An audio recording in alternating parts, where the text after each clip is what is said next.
Yeah, I think this. Ring Ropes and Turnbuckle podcast coming up next. We got Carter Blaq in the building. We about to talk that talk. Coming up next. Your mindset heading into Sunday. We didn't come here to play games. We are the champions. Yeah. And nobody is taking these belts from us.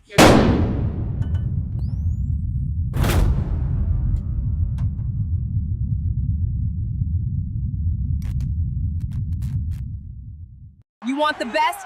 You're looking at her. This ain't just a sport, it's a lifestyle. Welcome to the Ring Ropes and Turnbuckle podcast. We are the champions of wrestling talk. This is the Ring Ropes and Turnbuckle podcast, your home for real pro wrestling talk. Right. We've got pro wrestling superstar Carter Blaq in the building. Don't touch that dial. Stay tuned. It's about to get wild. Make sure you hit that subscribe button. Yeah, we the champs. Thanks for listening. We gone. Now, here's your host for Ring Ropes and Turnbuckle podcast, the insightful Scott Bars, wrestling media in the dynamic salute, Darkwing Dub. Please stand by.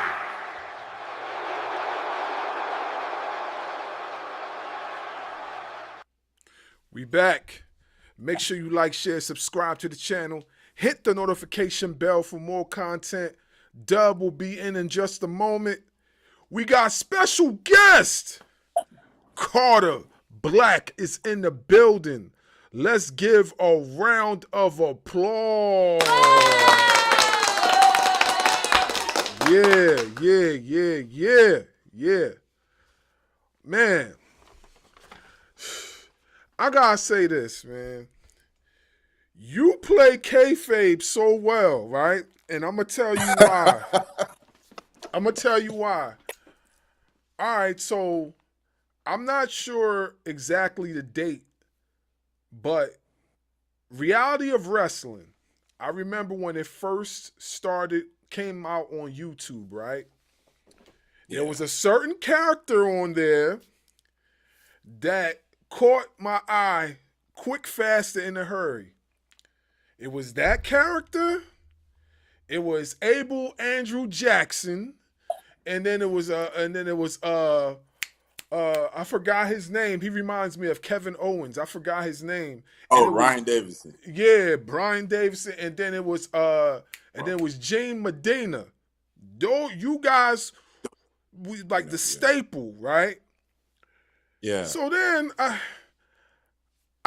when I start gathering my questions, my questions, I was like, wait a minute. You were Mysterious Q. Yeah. I had no idea you was Mysterious Q.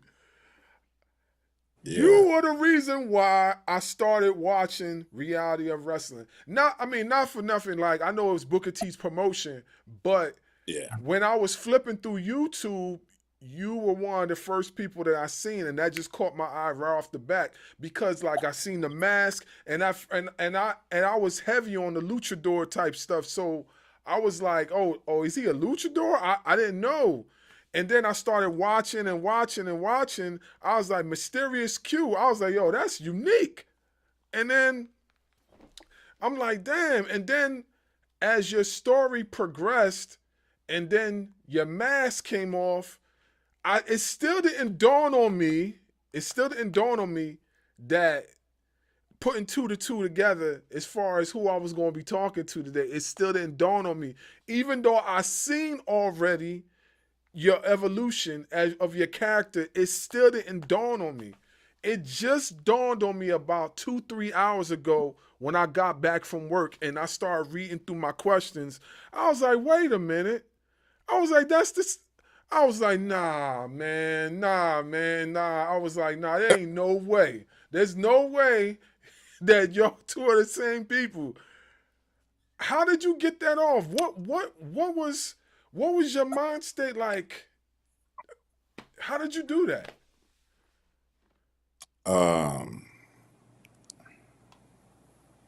Man, it was a lot of things that went into it. At the time, like when I had like a bad knee injury. Like I tore my Okay. MCL. Yeah. And so like the whole time I was sitting out, like there was a point like I was just like going through like Google, and like I just like it's kind of like that scene I forgot that movie it was when they used to curve the bullets where a boy like Google his name Yeah. and nothing pop up. So Yeah. I was just like, well, I saw it. I was like, let me Google my name, and I was like, I could see like my stuff pop up, but then all this conspiracy stuff started popping up, and I was just kind of like, well, that's weird. And in my therapy session, I had like a modern wellness center shirt on because they sponsored me, and like if anybody watching, like go check them out. Like they legit and like holistic vibes and like just stuff to like supplements to help like aid recovery. So I had like my modern wellness shirt on, and this old lady came up to me and was like, "What's mysterious Q?" And I could tell by her vibes, she was thinking like the anonymous Q type stuff, QAnon stuff, and I was just kind of like, no, that's me, like as a wrestler, like as a, and like her face just totally changed from like to, oh, okay, like I know nothing about that, and so like my therapist at the time like showed her everything, and she was like, oh, this is amazing, like I knew like Ric Flair and stuff, and I was like, yeah, okay. So Yeah. like when I saw that, I was like, yeah, like I gotta like change my, I want like something new that I can, that you can look up that you won't see any type of like conspiracies type stuff, and also like I mean there's a way deeper like meaning into that. Uh, I won't get into it right now. I won't get into it right now. But like it Yeah. was a, a deeper meaning to like changing my whole like get up and everything. Yeah. I'm gonna just say this: you played that off magnificently because I did not even know. And the funny thing is, like I told you, it still didn't dawn on me. It didn't dawn on me until like maybe a few hours after I got back home from work and I'm settling in. I'm watching Saturday night main event, just like you were. I'm watching Saturday night main event, and then I was like, wait a minute, hold up, like, and then I'm putting my questions together, and then that's when it dawned on me that you got, like you played that off well. You played that off well because you displayed something that at a time like if this was like maybe like 20, 30 years ago, you know what I'm saying? Nobody Yeah, still would have known because like you remember how it was back in the day. Like if you were a character, like you wasn't allowed to go nowhere without that mask. yeah. You wasn't allowed the heels was not allowed to mingle with the faces. Everybody was separated from one another. Like you played that off. I was like, yo, that's what it just. I I could speak to that because I had like two real good. Because I mean I can't my original trainer was old school, like the OG Tugboat Taylor, not the one you saw in like WWE, but like the original Tugboat Taylor, and he had this guy that he trained called Buster Time and Don Kimball. Like this dude, to me, this dude was like goals on everything. This dude did everything. He played football, played with Walter Payton. He he wrestled like with Shawn Michaels and stuff like under their banner. Dude was a singer. Dude could play like he could play the instruments. So like dude had like everything like checked in my mind at the time. Like man, if I could bag me a bad chick, like this this is everything like I would. But he was very adamant because he gave me the character Q. It was just Q, and he gave me that character, and he was just like, "You gotta protect this at all costs." Like he said, like imagine this is a snowball rolling downhill. and he was like, nothing in the world could stop this snowball. So every time it rolls, it gathers more particles, it gathers more momentum. And through that, like he knew Supermex Sean Hernandez, and Sean Hernandez trained with Tug as well. And when I came across Sean was just like, your body is too recognizable. So like you wearing this mask, you need to like be committed to it. So like he was giving me the aspect of, hey, in luchadors, they take this seriously. So you need to take this seriously because you are venturing into their territory. Even though you are a brother in the mask, you need to take every step that you take needs to be as a step a legit luchador would take. And so I remember like hearing that and like processing that like as a kid, because I was like 19 years old, and I was just kind of like, I'm not like a legit luchador, and I was like, all right, cool, like I'll show you then. And so yeah, so like I tried to like, up until like points where I had to take it off, I tried to keep everything like up to like a Mystique vibe with it. So like there was a point like I'm probably jumping ahead, but like when I wrestled at Reality of Wrestling, Stevie Ray came through, and it was before like I met Stevie Ray like with my mask off, and like he thought I was Hispanic, and I was just kind of like, all right, cool, that's the vibe we going with. Like people would think I was Hispanic, but you can see like how I walked, like I wasn't Hispanic. like I had like a certain walk, like I mean, people would know, but like yeah, I had a certain walk to where it's like, all right, cool, like I ain't Hispanic, but everything else, like I was trying to keep a mystique of, okay, this is not me. Nah, you got that off because I definitely didn't know. And usually I'm pretty good with deciphering certain things, and it usually don't take me that long. But I definitely listen.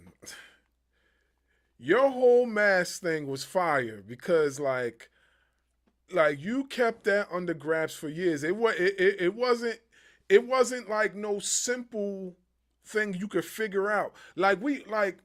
I mean, not for nothing. We know who what's his face on WWE. We know L Mass, whatever his name is, the character he's playing Bro, right they now. got or El El Grande Grande America. Mexicano. We Yeah. know who Oh, El Grande yeah. Mexicano. We know who all three or four of them are. You know what I'm saying? Yeah. But Right. I can honestly attest that I did not know that was you, and that's why I think that's so fire because you kept that under grasp for such a long period of time. And I know if I didn't know it, and there was probably thousands of other people that didn't know. You know what I'm saying? And Yeah. I think that's cool that you was able to do that. Let me ask you this question. Did you have to like walk through airports with the mask too? Because some luchadors do Oh that. nah. See, bro. See. That's one of the things I knew. Like my stature, and shout out to my mama, who always told me, "You a big black man, so you can always draw attention. So you can't get upset, and you can't do unnecessary stuff to like draw attention to yourself." So nah, like I never wore the mask in the airport because I knew like if you was a wrestling fan, like it like to be fair, like I've been like I started like flying out to other shows in 2019. It wasn't until like maybe like 2024 where like I was in an actual like airport with somebody who knew who I was, and they sent me like a photo of me, and I was like, yo, this is some crazy ass like this. I'm on bad. This is like this crazy, bro. And so I turned and I'm just like, bro, somebody I knew, but no, like I never did like in the airport, but I did have them in the airport if I didn't want to check a bag Yeah. because I'm cheap like uh they pulled out like a title that I had, and like they was making like a big thing of this, and I was just like, it's just like a wrestling title, and like, oh, like Ric Flair, like like Hulk Hogan. I was like, yeah, something like that, but it's not like to that. I'm not WWE because if I was WWE, I think like they keep the titles. I think to be fair. Yeah, I think I think they give you a duplicate though, because I know a lot of the wrestlers they have Yeah, duplicates like of their after the fact, titles. yeah. But I think like because and like it makes sense because I'll tell you this story. When I was like reality of wrestling champ one time, and I don't blame this on me. I blame this on Kevin because I was supposed to film a promo earlier that week. I show up to the school, he's not there. He says, let's reschedule. Hmm. So we rescheduled for a Sunday. I filmed the promo that Sunday. I go to the bar after that, and somebody's just pulling like a string of like just breaking into multiple cars. Bang, bang.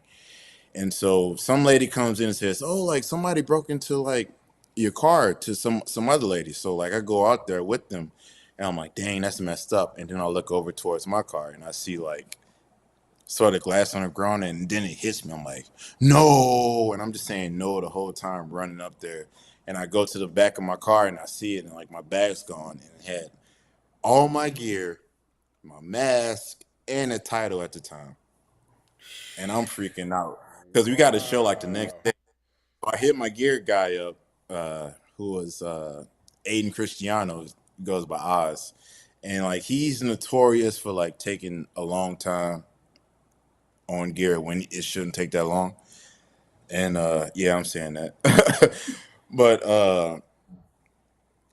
I hit him up. I'm like, bro, my stuff just got jacked, so I need like gear ASAP. And then I hit up Booker's right hand man. I'm just like, yo, this just happened, and he's like, all right, cool. No, don't worry about it. We'll find like a replica. So we was using like the WCW replica title at that time, bro. Oh So like what? yeah, so like in my head, like I get like why WWE would keep the like the legit titles or whatever, and then like after like you had your reign, like hey, like give you something like to put up in like your man cave or whatever. So God, wow. Man, that is a story, man. And not for nothing though, man. I those titles are pretty valuable too, because yeah, that's not the first. That's not the first story I've heard that a title has gotten stolen. Like I think yeah, it was like just like maybe a year or two ago. I don't know if it was in WWE or AEW. One of them titles got taken. They got snatched. I think it was. I think it was it when Jericho was the champion over at AEW and the AEW title got taken? It was along the lines. It was one of the promotions, but title got stolen, and they and AEW title. If you go to pawn that, that look like it's that look yeah, like it's worth a point. yeah. That's what I'm saying. So like I know like people like a lot of like deranged fans. They see something like that, they immediately trying to hop on it right away, and especially nowadays with the fandom, these fans are crazy. So anything they could do Yeah, to get up, you know what I'm saying? They'll do it. So yeah, I definitely heard a few stories like that before. Yeah. My next question is how would you describe the essence of Carter Black's character, and what message do you hope to convey to the audience when you step into the ring? dang, the essence.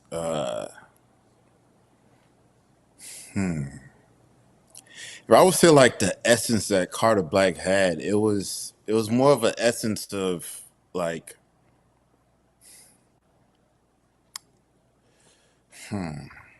that's a good ass question. My bad, I didn't mean to curse. No, no, no, you good. You good. Yeah, like the essence of it would be like,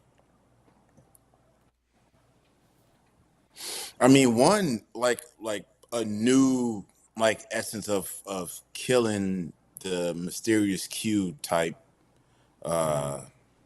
character, like really trying to separate that, Mm-hmm.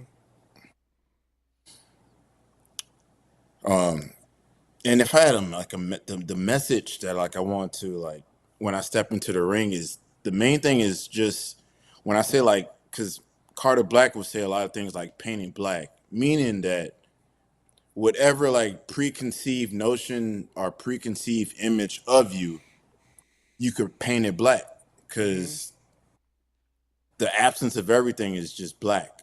So like you can recreate everything that you want, like in life, if you just paint it black. So like, oh, like this is the picture that you painted of me. I'm gonna paint it black. Yeah, and I mean that makes sense. That makes sense, because like the character like has evolved into Carter Blaq. So Mysterious Q is no more. So like, Yeah, and so I get it. I understand that. It's just the one thing that I did notice is that too, that when your character is evolving into something different, you're not only changing, the character's look, you're also changing the move set too. So how did yeah, so how did it go from, because when I see Mysterious Q, I mean he was a Mysterious Q was a high flyer, but he also was yeah, a technician. He also was a yeah, technician. He also was a brawler, because I seen you in the steel cage matches. I seen you in yeah. all these other like matches. You know what I mean? So how did you go from you know having that just type of move set to this new move set? Like what was the whole change up like?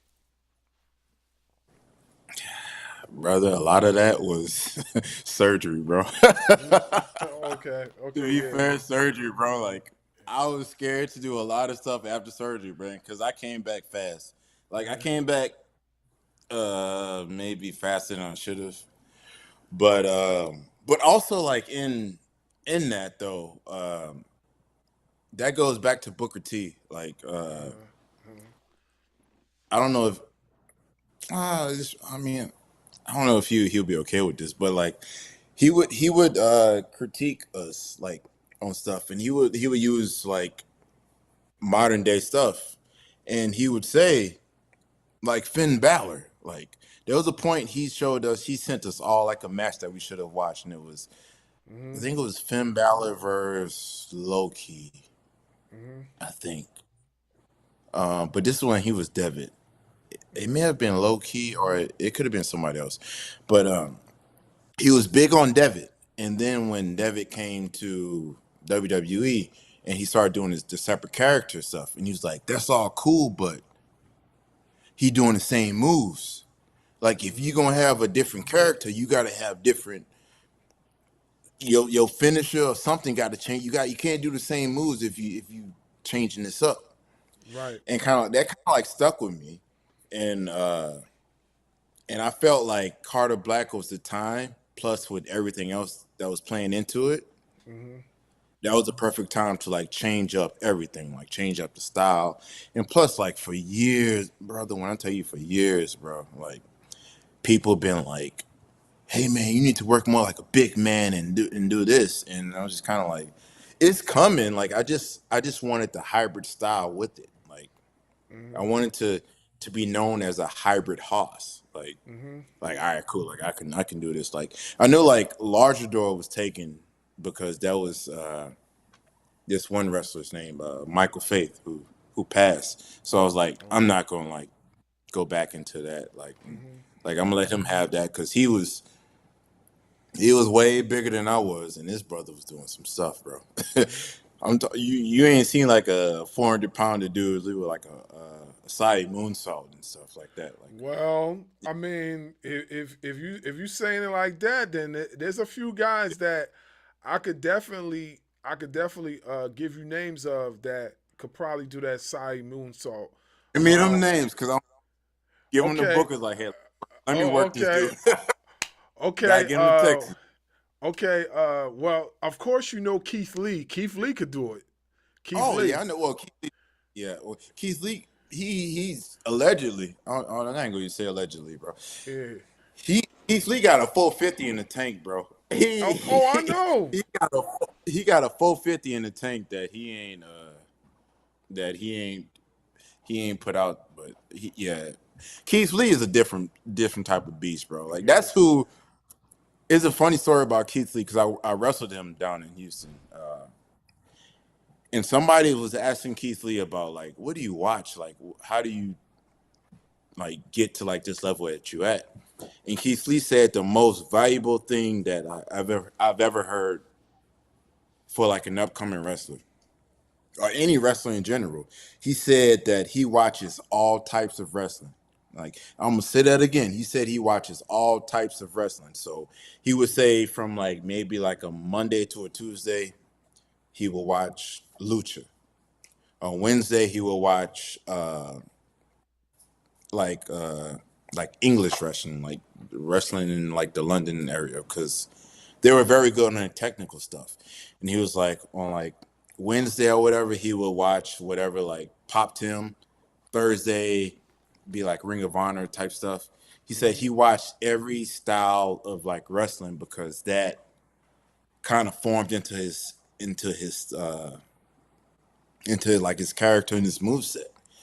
Like granted, this was back in like maybe like 2017, but still like I still feel like today, like wherever he at, like whenever he get back, he could still do like the stuff that he do. Cause I always told myself like, bro, like, and like when I would see him, like, bro, like how do you like I feel like he preserves himself well, even with the stuff that he does.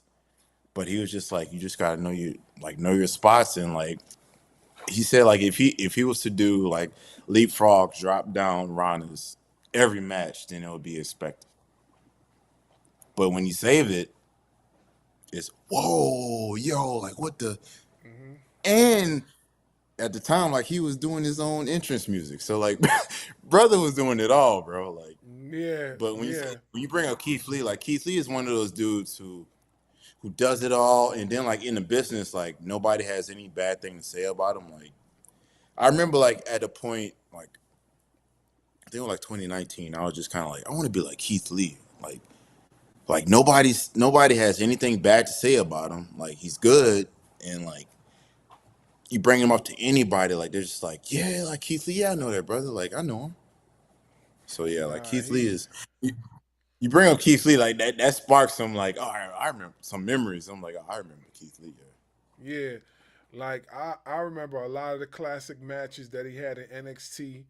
I remember he did have matches in Reality of Wrestling when he was when didn't he have a match in Reality of Wrestling, or was that another promotion? Because I could have sworn he had a match in Reality of Wrestling. He was teamed with Shane Taylor. Him and Shane Taylor were a tag team. And You know what? I think he did come through. Yeah, he did come through once. I do remember that. Yeah, like when they got to like a new building. Yeah, that was the rub. Shane Taylor got. Yeah, I do yeah, remember that. yeah, I think it and was like one. and they were a tag team for a little bit. And I remember, like I said, I remember the stuff he did in Ring of Honor and everything Damn, like that. you did your Yeah, homework. Yeah, that was. You know what? They were a tag in Ring of Honor, the Pretty Boy Killers. That's what yeah, it was. Yeah. yeah. Yeah. Man, You unlocking some stuff because I'm just like yeah. it was. Yeah, there was a tag team on a bigger scale somewhere else. Yeah, they was Nah, dressed like monsters. yeah, you're right, Mountain. right. Yeah. Yep. That's them. That was them. That was them. So yeah, I followed him. I followed his career for years, and I always thought he was dope because what he could do at his size, So like I always thought he was dope. Even when he came to AEW, I thought he still had it. You know what I mean? I'm still salivating and waiting for him to return. I'm So waiting. Yeah, bro. Like he's the like he can do it all. Even at his size, he can do it all. Like even though if it wouldn't certain matches wouldn't require him to do certain things, like he can just do it all. And like that's the level like I aspire to be at. To where it's like I want to be on the Keith Lee level. Like I've told myself this, and outside of like maybe one other wrestler, like I've told like I want to be at that Keith Lee level. And another wrestler, and there's a few others that I could tell you that could possibly do the same exact thing. The next wrestler I want to tell, I don't know if you heard of him, but his name is Yaya. Have you heard of Yaya before? I know Yaya. Bro, actually, yeah, you know what? Yeah, I've wrestled Yaya before. And you know Yeah, what? Man, I am so proud of his come up, man. Because I've seen him because I used to go to Battle Club in New York. And yeah. and he was there. I think no, you know what? I met him first at Faye Jackson's Gray Sweatpants Battle Royal, the first one. Mhm. And it's crazy. Like I met him. I met a few other people there. And like I saw him, like he was cool. Like it just seemed like he would just joke around about stuff like all the time. Like he wasn't serious. Like it was like wrestling was his playground to me. It seemed that.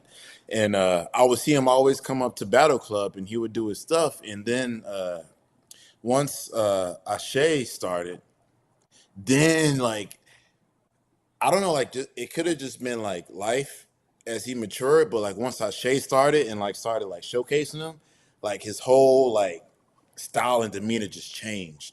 And I was like, all right, cool. And we wrestled in Battle Club in New York, and I was just kind of like, yeah, this is a different dude that I expected. Like I should have been way up on my stuff at that point. I feel like, all right, cool, like you leveled up, like bro, like I need to level my shit up, bro.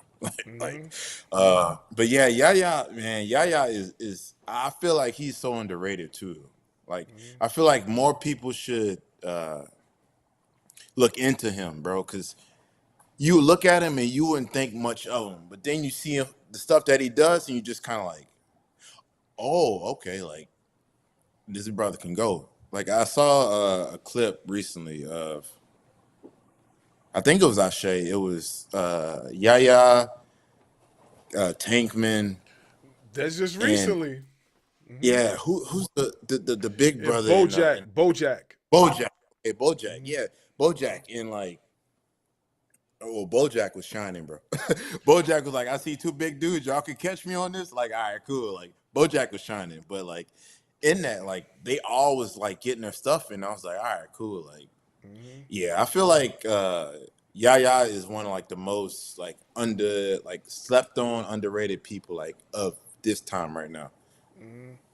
Yeah, definitely. I always thought Yaya was dope, especially when I started watching Ashe with my bro, and we started reviewing their shows or whatever. And Yeah, I was like, yeah, this guy is incredible, And not for nothing, Ashe just has so many dope wrestlers in their promotion, like they so do. many, like a lot of these guys all they need is just one opportunity, and you can see these guys on Monday Night Raw or SmackDown or Dynamite or Collision or TNA or wherever. You Oh, like all they need oh, is one opportunity.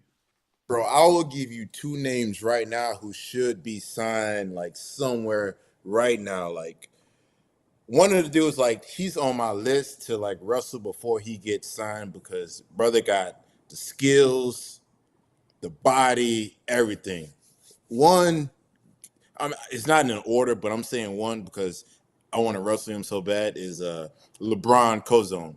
Oh, what? Oh my God, Brother, yo, bro, LeBron Cozone is fire, yo, yo, bro, to me, yo, this is crazy, I, yo. Yeah. to me, he is the top black wrestler like on the indies right now. Like, Yeah. brother, bro is, bro. You talk like I used like to myself. I would say, bro, like, I'm a chameleon. I can like wrestle almost any style except that technical style. LeBron is like a, bro. That dude is so cold, bro. Like I know. it was to a point. My homegirl was over at my house, Hyan, and like I like when Hyan comes over because she'll have like a playlist of wrestling matches and be like, all right, cool, like let's watch this, let's watch this, let's watch this. She showed me a LeBron match versus Speedball. And bro, that was like the best indie match I seen at a moment. And then every match after that, LeBron matches was like, bro, like you could see like the evolution. And you know what? Like I think part of that is credit to Speedball, and I want to give credit to Speedball because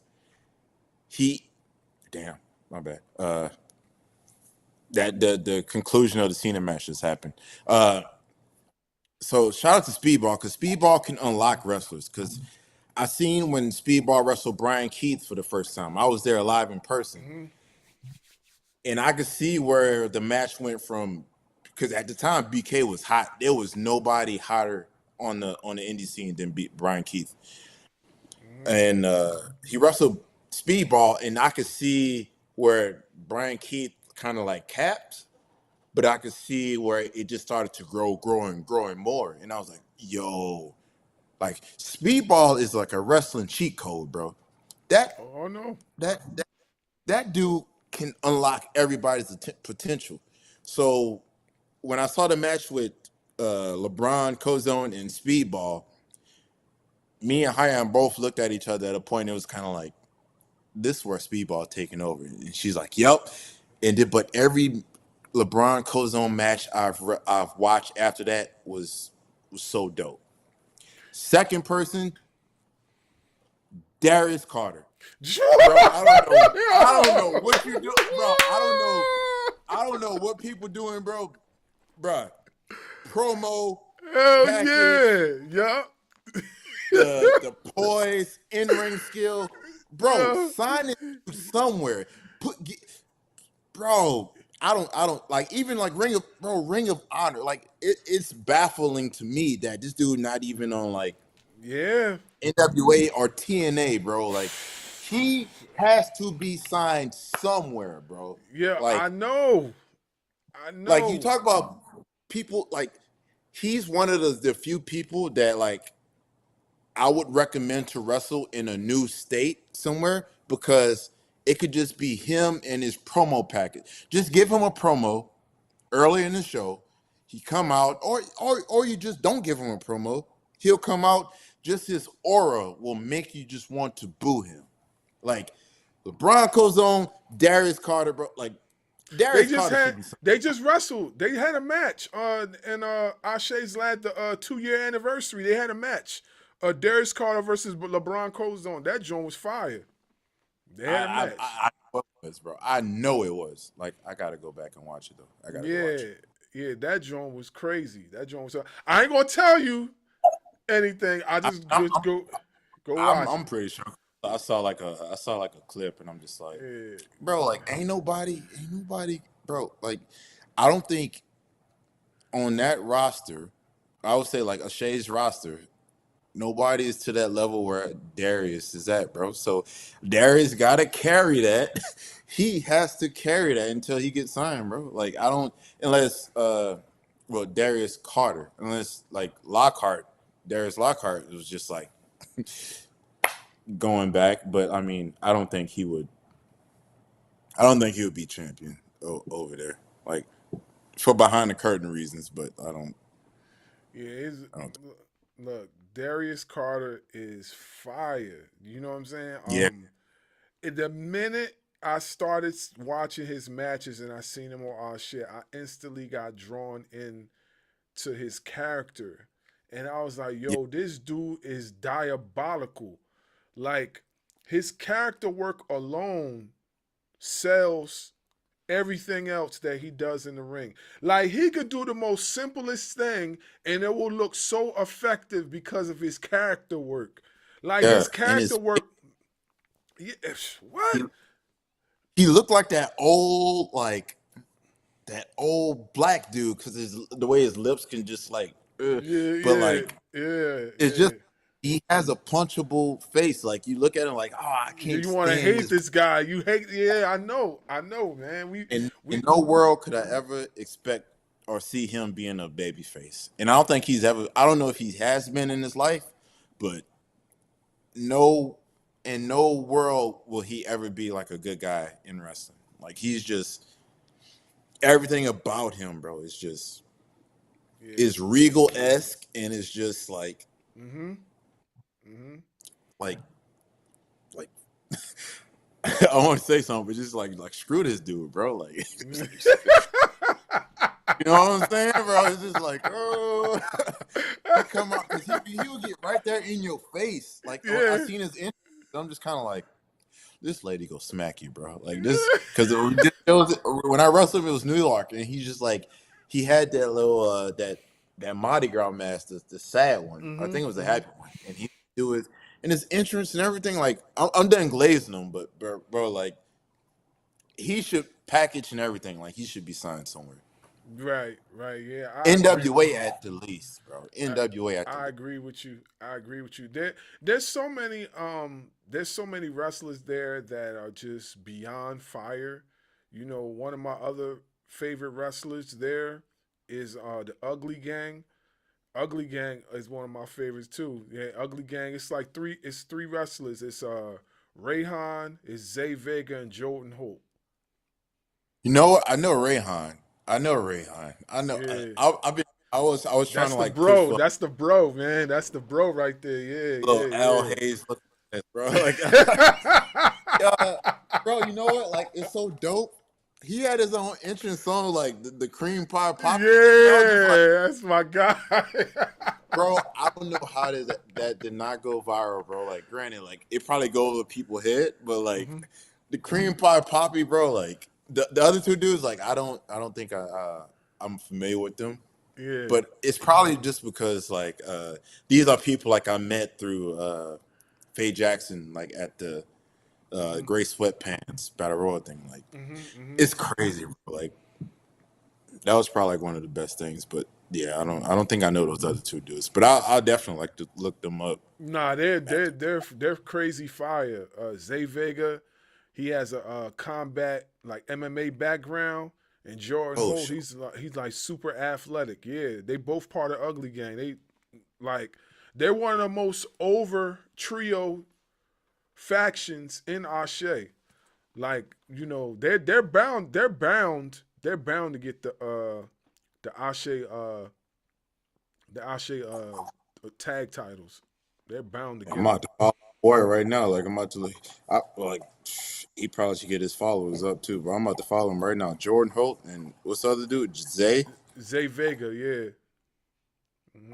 We had them on the show a few times. Like they really like those are our guys right there. We are like for real. They nice with it. All three of them. Zay Vega 50. Oh no, nope. Yeah, I see Ray on this stuff. So yeah, I'm about to. They probably about to be like, bro, I just randomly got a follow from Carter Blaq on Serious Q and be like, yeah. Hey, Nah, brother up here promoting. Nah, not for nothing. You know what I'm saying? Like I definitely, you know, me and my bro, like we really like Ashe wrestling. You know what I'm saying? And the evolution of that promotion just keeps getting better and better with each and every show they do. You know what I'm saying? They just had an off the chain show last time. When are you gonna get on Ashe? That's what I want to know. When are you gonna get over there, Bro? I need to reach out. Cause I mean, I look at it, I'm just like, I mean, there was a part, I ain't gonna lie, like after like the surgery and stuff, I was just like, bro, like I feel like my stock went down. Like, I mean, cause when you're not seen, and then like I went dark on social media, like I disconnected all my social medias at a point. So maybe like, I don't know, like this is something like I battle with like daily, like maybe like this is it, bro. Like maybe like I ain't that, and it's kind of like. I will if I let my mind go through it, then yeah. But I got like people around me and like people I can train with that it's just kind of like, nah, bro. Like when you brought up Gino Medina, like he is like my cheat code to like I won't say cheat code, but he's like the Goku to like my Vegeta, and then vice versa. Like it's kind of like he's like, nah, bro, let's go training. Like he'll unlock things, and it's kind of like, all right, cool. Like if you want to do this, like, all right, we can try this. He like, come on, Kakarot. Yeah, he's like, bro, he's like, and like he has like a subtle way, like if he would just be like, all right then, and like just like All right, if you can't do it, then all right, then. And knowing that, I'm gonna just be like, nah, fuck it, let's just try it. My bad. Like, hey, like, let's just try it. Yeah. So, yeah, I don't know. Like, I'm thinking like next year, like I'm gonna lock back in. Like, I almost want to take January off so I can like lock back in, like with like my health and getting everything together. But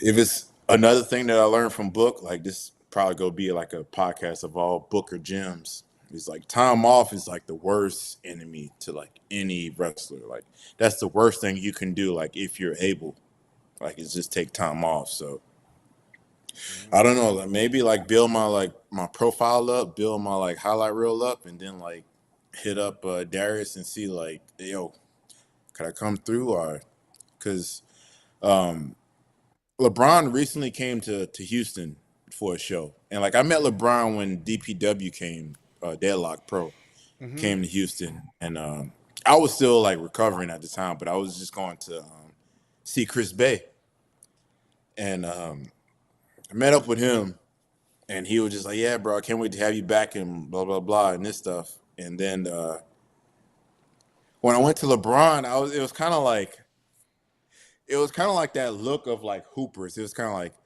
I know who you are. And he had this smirk like he knew who I was. And then, bro, like, I'm not like I'm kind of like shy. I'm not very like open to like really just talking to people like out the blue, aside from this podcast. Uh but like he just came and sat down and talked to me and we just started chopping it up, bro, like for like damn near half the show.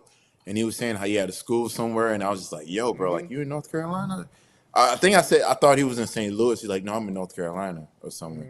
And I was like, "All right, cool." So like, if I ever like roll up there, like I wouldn't mind like if you would let me like to just come train at your school, like let me like roll around with y'all. And he was like, "Yeah, whenever you just let me know."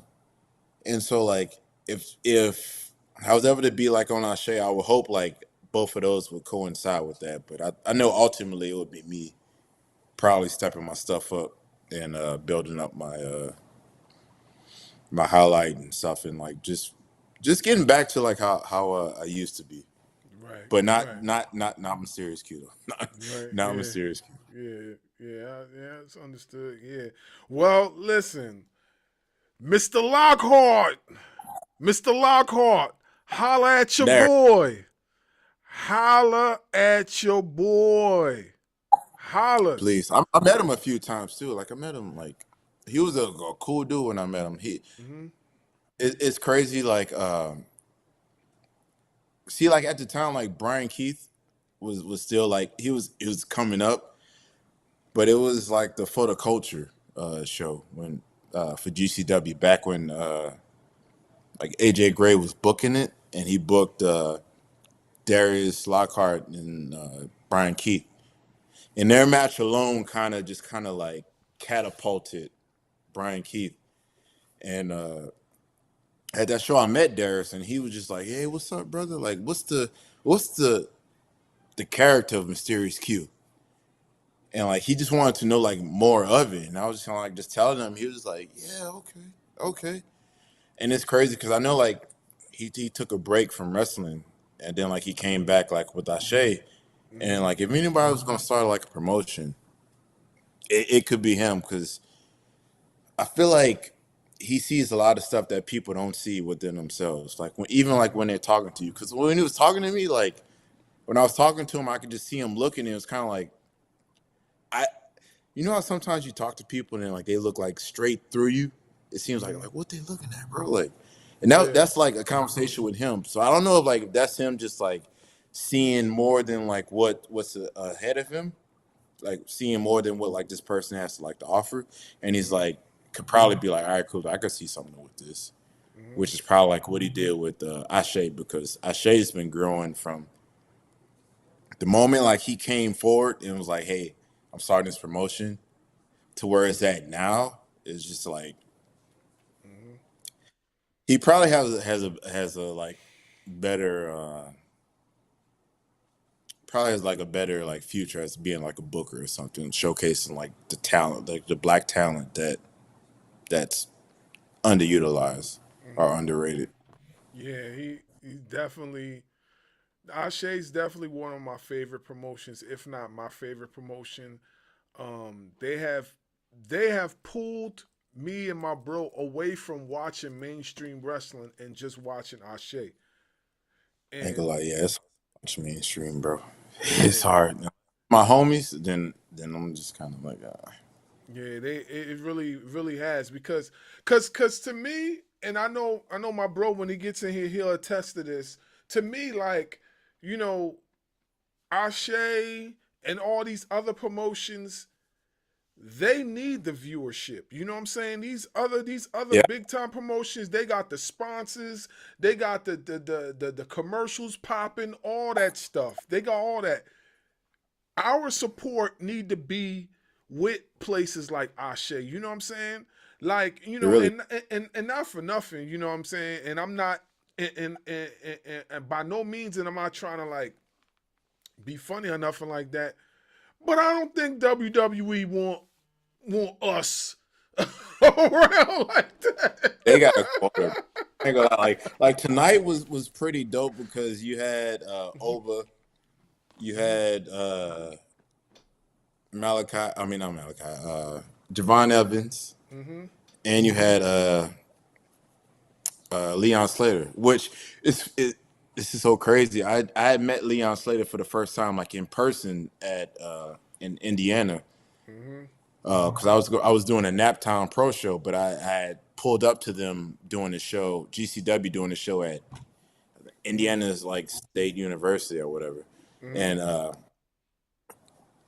I bumped into Manders and he was just like, "Yo, like this is my boy uh, Q," and Leon goes, "Mysterious Q," and I was like, "Yo, that's crazy, bro," because I know exactly who you are, like Mr. Swanton, bro, and I didn't know he was that tall to do the shit he was doing, but Yeah.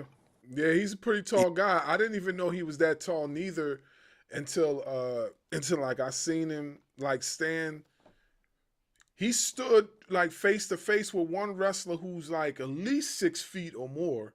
And I was like, yeah, yo, this dude's tall. Like because yeah, the way he moved, his move set is for like a smaller guy.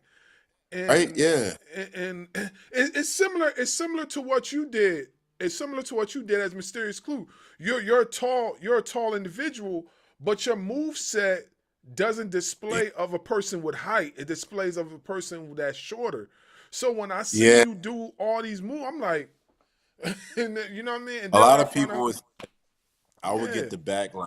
I would get so much from the old heads in the business. Work bigger, work your size, yeah, and it was a point and I was like, bro, this shit's stale, bro.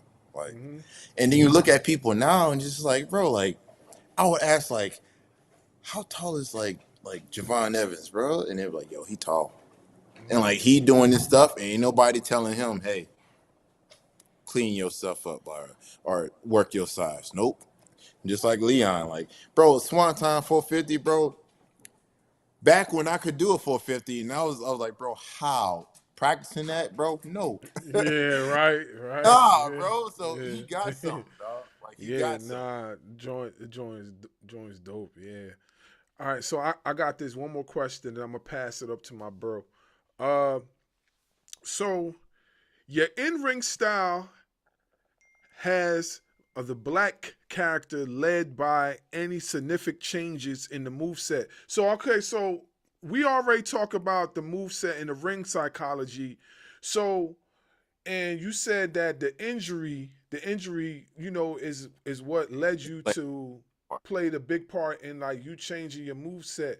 So what I'll ask you is how long did that actually take for you to like really say, okay, yeah, I'm comfortable with this. man, I'm gonna be honest, bro. Like I'm never comfortable. Like I feel like my style now is ever evolving because part of me still like want to like go back to like, all right, let me try this, and like I'll sprinkle stuff in just to test to see like coming off the top rope. Cause, but I ain't gonna lie, bro. That shit be hurting for like days after the show. My knees be like stiff. Uh, I would say like it's just like like still a work in progress, man. Because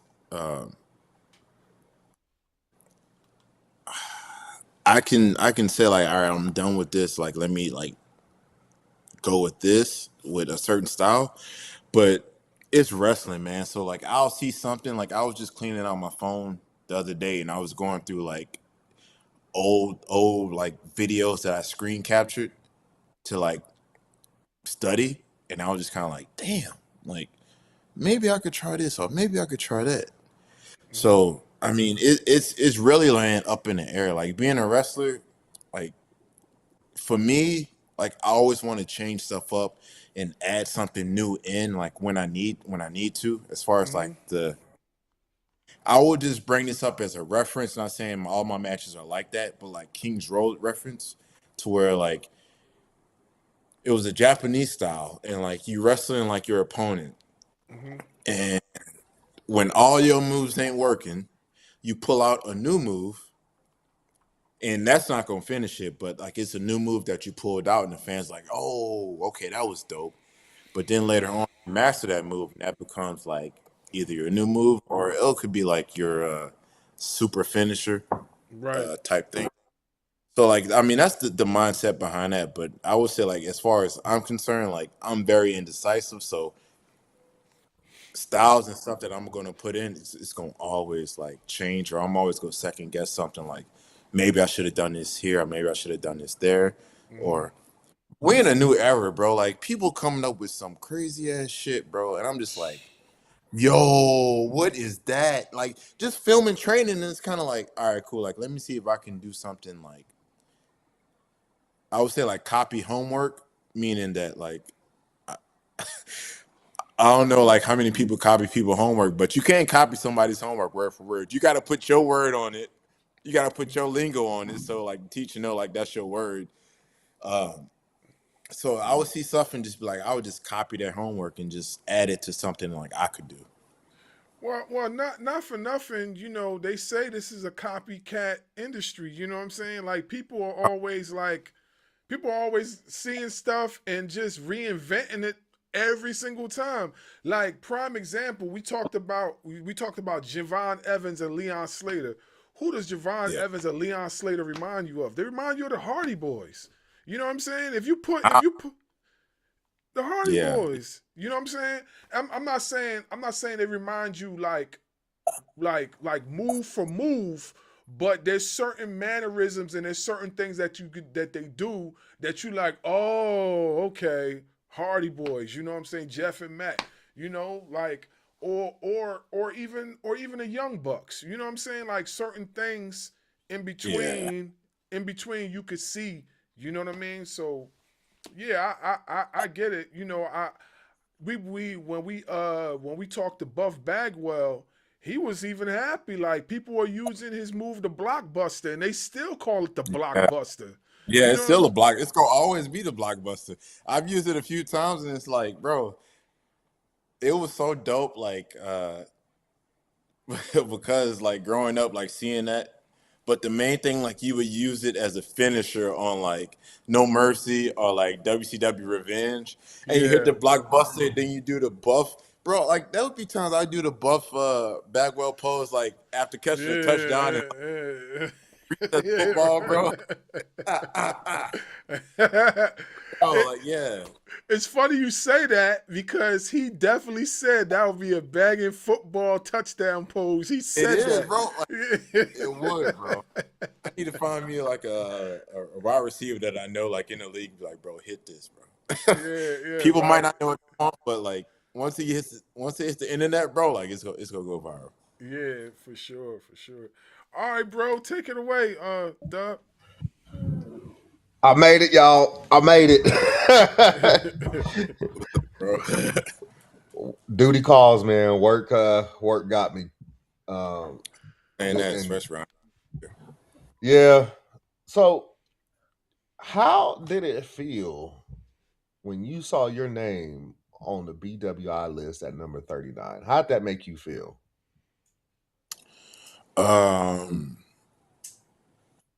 To be 39, I mean, to me, like it was kind of like a realization that like, hold on, my dog just started drinking water. Right, Sophie. Um, it was like a realization, like, all right, cool, like I'm not falling off because like I was out with injury like prior like year maybe two. So it's kind of like, all right, cool. Like I didn't fall off yet. And then like representation on that level because we have so many like brothers who just want another outlet, man. Like I'm not like here trying to be like, all right, cool. Like this is like the motivational like speech type thing, but when most like of us like when I say us like try to do something different, it's either like rap, play ball, or like the other thing. And it is messed up. Like we don't really have like big stream representation to say like, hey, you can do this. Like I would hope, like just me being like in like anybody in a, even like the top black uh wrestler. I think it was like Mercedes this year. Or even like some girl to see that and be like, you know what, I can go and do this. Or some dude be like, all right, you know what, I can do this. Like instead of looking at, I mean, the person for me to do it was like this Japanese wrestler Hayabusa, and I was like, all right, cool, like maybe I could really do this. But like being on the the BWI is kind of like a okay, like it puts me in the spotlight to say like even being past like before like the 50th mark. Somebody's probably gonna go through some. We can call him a nerd. It's gonna go through like all these wrestlers and look at all these people and look at their stuff and hopeful thinking like, okay, this person comes across my profile and is like, yo, like he's doing this and like he's probably somebody like me, and then thinks, all right, cool, like maybe I can do this. Then he gets into wrestling and then like it just changes his whole projection on life to where he could have just stuck with his homeboys doing whatever and then saw like a quick look to do something, or one of his homeboys got killed, so then he's just like, yo, like this triggering something and let me just go hop in and go do whatever. Or he probably got shot at and just like, I need to get revenge. Like, nah, like, yo, like let me try this and see if this can go somewhere. Because to be fair, like if you into wrestling these days are in the hood. Well, back then in the hood, like if you was into wrestling, like that was cool. Like you could, you could. I'm not saying it was okay to be a gangster or do whatever, but like you could be a wrestling fan and still do whatever. Like not saying that was okay, but these days it's like, oh, like you into wrestling, like nah, like that ain't G, that ain't gangster, that ain't. But nah, but like it ain't supposed to be gangster. So like if you want to look at this and see this is a way out instead of rapping or hooping, then have at it.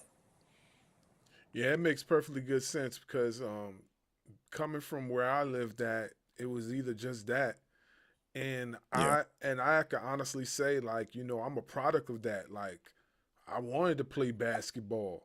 You know what I'm saying? I wanted to do music. You know what I'm saying? I still do music, but what made me wake up and realize that to broaden my horizon, because how many people do you actually know that come from certain areas and actually go to the league unless they're like standout prospects? Like Yeah. I was okay at basketball, but I wasn't like no elite guy. You know what I mean? I was an average ball player, coming out from around the way, and average doesn't make it. You know what I'm saying? Like it Oh, really bro. doesn't. It doesn't. Average doesn't make it. It might make it into a few adult leagues. You know what I'm Yeah. saying? Pro ams here and there, depending on where you at. But in actual real life, like the average doesn't make it. And then if you talk about music average could make it, but you just gotta be in the right place at the right time. And for me, when I was around these certain people in the industry, you know what I'm saying, I just wasn't really willing to bend the knee as far as what they wanted me to do, as far as my music, as far as me, my persona. You know what I mean? I just wasn't really willing to do that, and then, but I felt. Without saying much, I know exactly what you're saying, bro. And I feel you 100%. Yeah, man. Like I just wasn't willing to do that, and till this day, I still ain't willing to do it.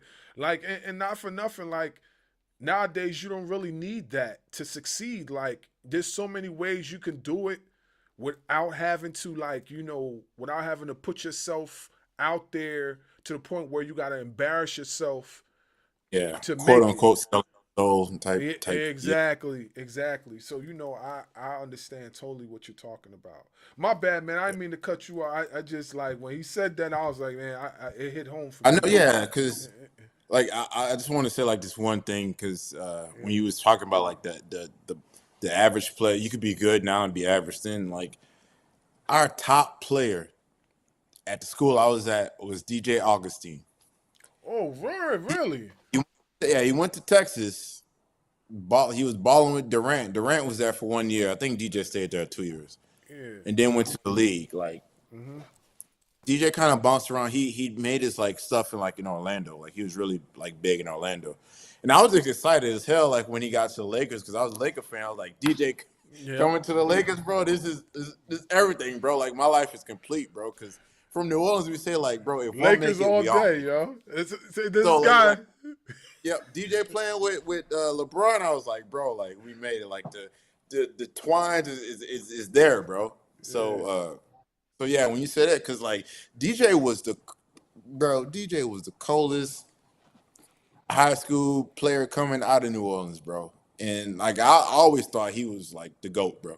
Like no matter what, I was gonna stick behind him. And when you get to the league, like he was killing people like in high school and in college. When you get to the league, just like point guards be 6'5", 6'6", bro. Like things change. So like just to that aspect of it, when you brought that up, that triggered the DJ thing to me.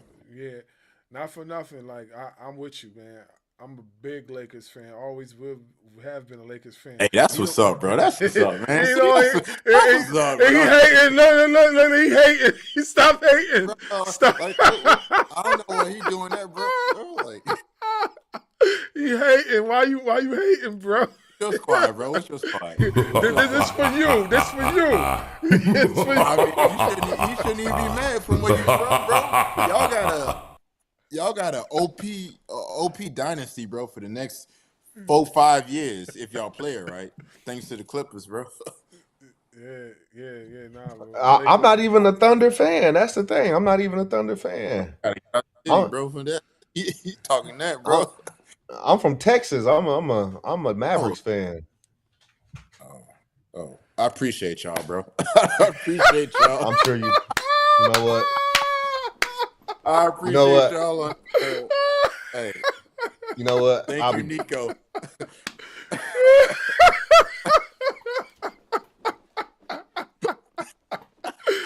Hey, yeah.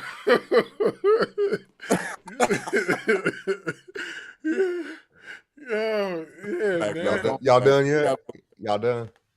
We finished, man. We finished, man. We go back to it.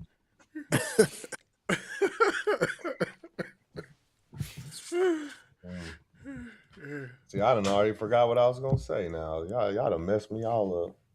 Hey, bro, you ain't got the notes, bro. Like, man, I keep them up here. Oh, okay. You like Lil Wayne then? I don't write my raps down, bro. Okay. Yeah, man. Go off the dome. I listen to what the wrestlers saying, and I base my questions off of what they're saying. Okay, I got you. For instance, I remember. For instance, you had brought up representation.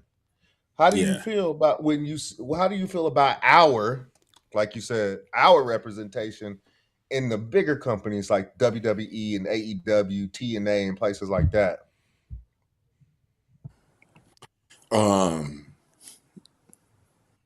Despite like what the internet be saying, I feel like we understand that screen time is prime time, if that makes sense. So like people can get upset about Carmelo Hayes like losing and stuff, and it's kind of like, bro, he on TV. And I would say this, like, aside from his catchphrase, like Carmelo is money, bro. Like his aura and everything is money. So like granted, we may not win everything, but as long as like we in there with a chance to like prove something, like I don't see like I don't think it's as bad as the internet makes it seem as far as like WWE. Um I feel like AEW doing a good job of it. I ain't biased or nothing, but I'm just saying like Swerve is probably like their top like one of us that's like doing the thing. And I think like the projection for him is just to be like that top person and that top guy. And I feel like he is that. Like I just wish he would have had the Shaka Khan music to go with that because, bro, his entrance with the with his indie Shaka Khan stuff, bro. Like Yeah. I feel like that's money, bro. I feel like that would have been like put him over the top because it would have gave him that extra charisma. Like he has his own stuff and like he has that like cool dude swag that Frank Lucas when he does have that like that fur whatever on, but when he had the Shaka Khan, it opens up another level of charisma. Like yo, like okay, you are open to like to doing this, and everything just flowed with it. The crowd was singing. I was in a crowd one time singing like that. So I could say like as far as those two, like TNA, like I ain't gonna lie, like I don't watch it as much, but when I do, like I feel like they do a good job of showcasing like Santana and like the Hispanic community, which well, I was about to say a certain thing, but like I was about to say I don't think I ever came across like a Hispanic wrestler that couldn't work, but in Texas, like yeah, there's some that can't, but Santana, I think I met Santana in Jersey, in Newark, and just like his style of work, like he did the crossover with NXT, and with that from his promo to everything, it was just kind of like Santana could cross over right now and just and be on main roster to me. So I feel like TNA, not so much us, but like they do a good job of showcasing. I think like when Bay was doing his thing, he was. I think like that was undeniable. Like I could be biased. I'm a Chris Bay fan for life, bro. Like since the first moment I met him, I feel like Chris Bay. They were putting him in positions when he was the singles, like to take over stuff, and then him and Ace just, bro, they just clicked, bro. there was no way like okay, like we not gonna just like pair these two together. Like they just clicked, and even like their style of wrestling just was dope. With Leon Slater like coming up, he's like the hope, and then him being on the thing tonight. So I think our representation is good as far as hey, like if you put us in the ring, then we'll handle the rest. Like when it becomes like backstage politics or somebody saying like, hey, he looks a certain way, then that's nothing. Like in ring talent can't even get past that. I know from experience.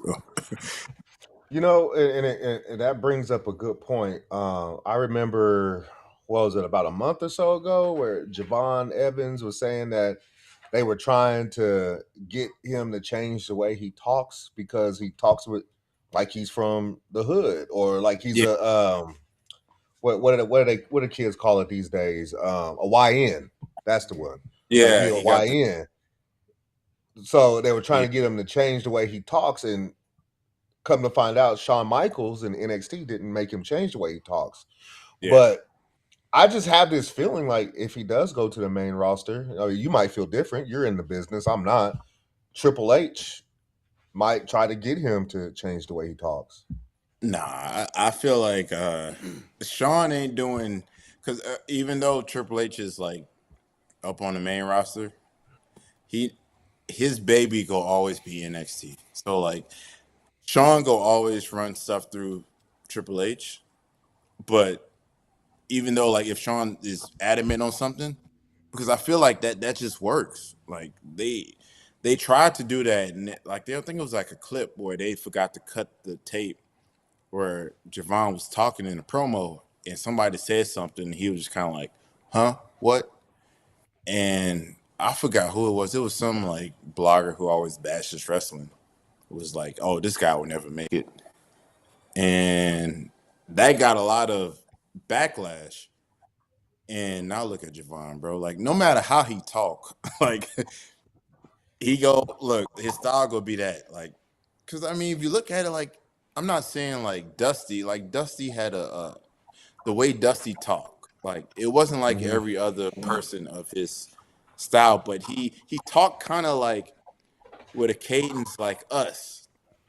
And granted, like I'm not saying like his matches were like, oh, like 5-star, like compared to now, but the way Dusty talked didn't overshadow like his in-ring work, and then ultimately it didn't overshadow his charisma or his character. So I think Javon gonna be good, bro. I think that brother gonna be good no matter what, bro.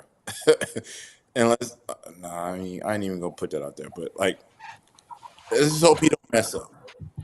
We got a tendency to mess up, and let's just hope he don't mess up. Let's hope no female get involved and mess him up to spew whatever. Because I mean, these are like real things like outside of wrestling that kind of like come with the business, and you just gotta hope like that don't deter him or come in and just cause some stuff. And like that's just like real issues like that kind of pop up. You saw what the old head coach of Michigan is going through. So I mean, it's like you said, it's real life stuff.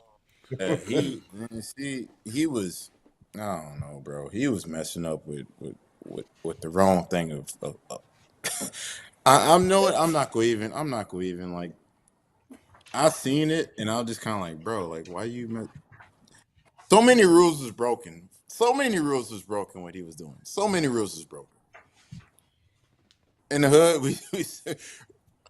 I mean, he pulled the Arian Foster or whatever. You can call other things like, well, how does side dish getting pregnant, bro? That ain't. But to me, like it's sad to see, bro, because he messed up a good thing, bro. I mean, granted, I don't. I mean, Michigan wasn't that good,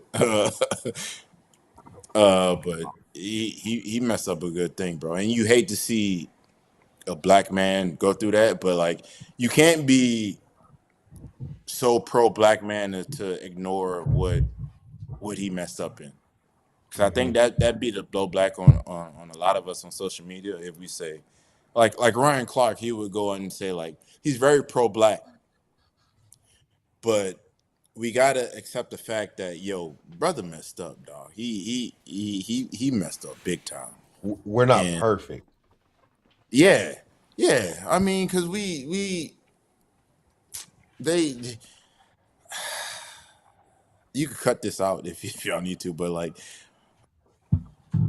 when they'll be like, all right, call like these big dick harlots, like that's what they kind of see us as, and then like we accept that and we think that we can go and do whatever, and it's like ain't no way in hell, bro. You got from what I saw, the wife was better looking than the side chick. And it's like, bro, ain't no way you going ruining what's at home, bro. Like, there's wife and kids. Yeah, kids, bro. Like a whole bond, bro. Like there had to be times before the kids that you spent with this woman that made you want to marry her. So then you would go and ruin that with this young chick who's just like, bro, I don't know, dog. Like that kind of blew me for. I can't like. I know like I'm never going like. I'm never gonna like bash somebody for like cheating because I know like that's just like the nature of the devil.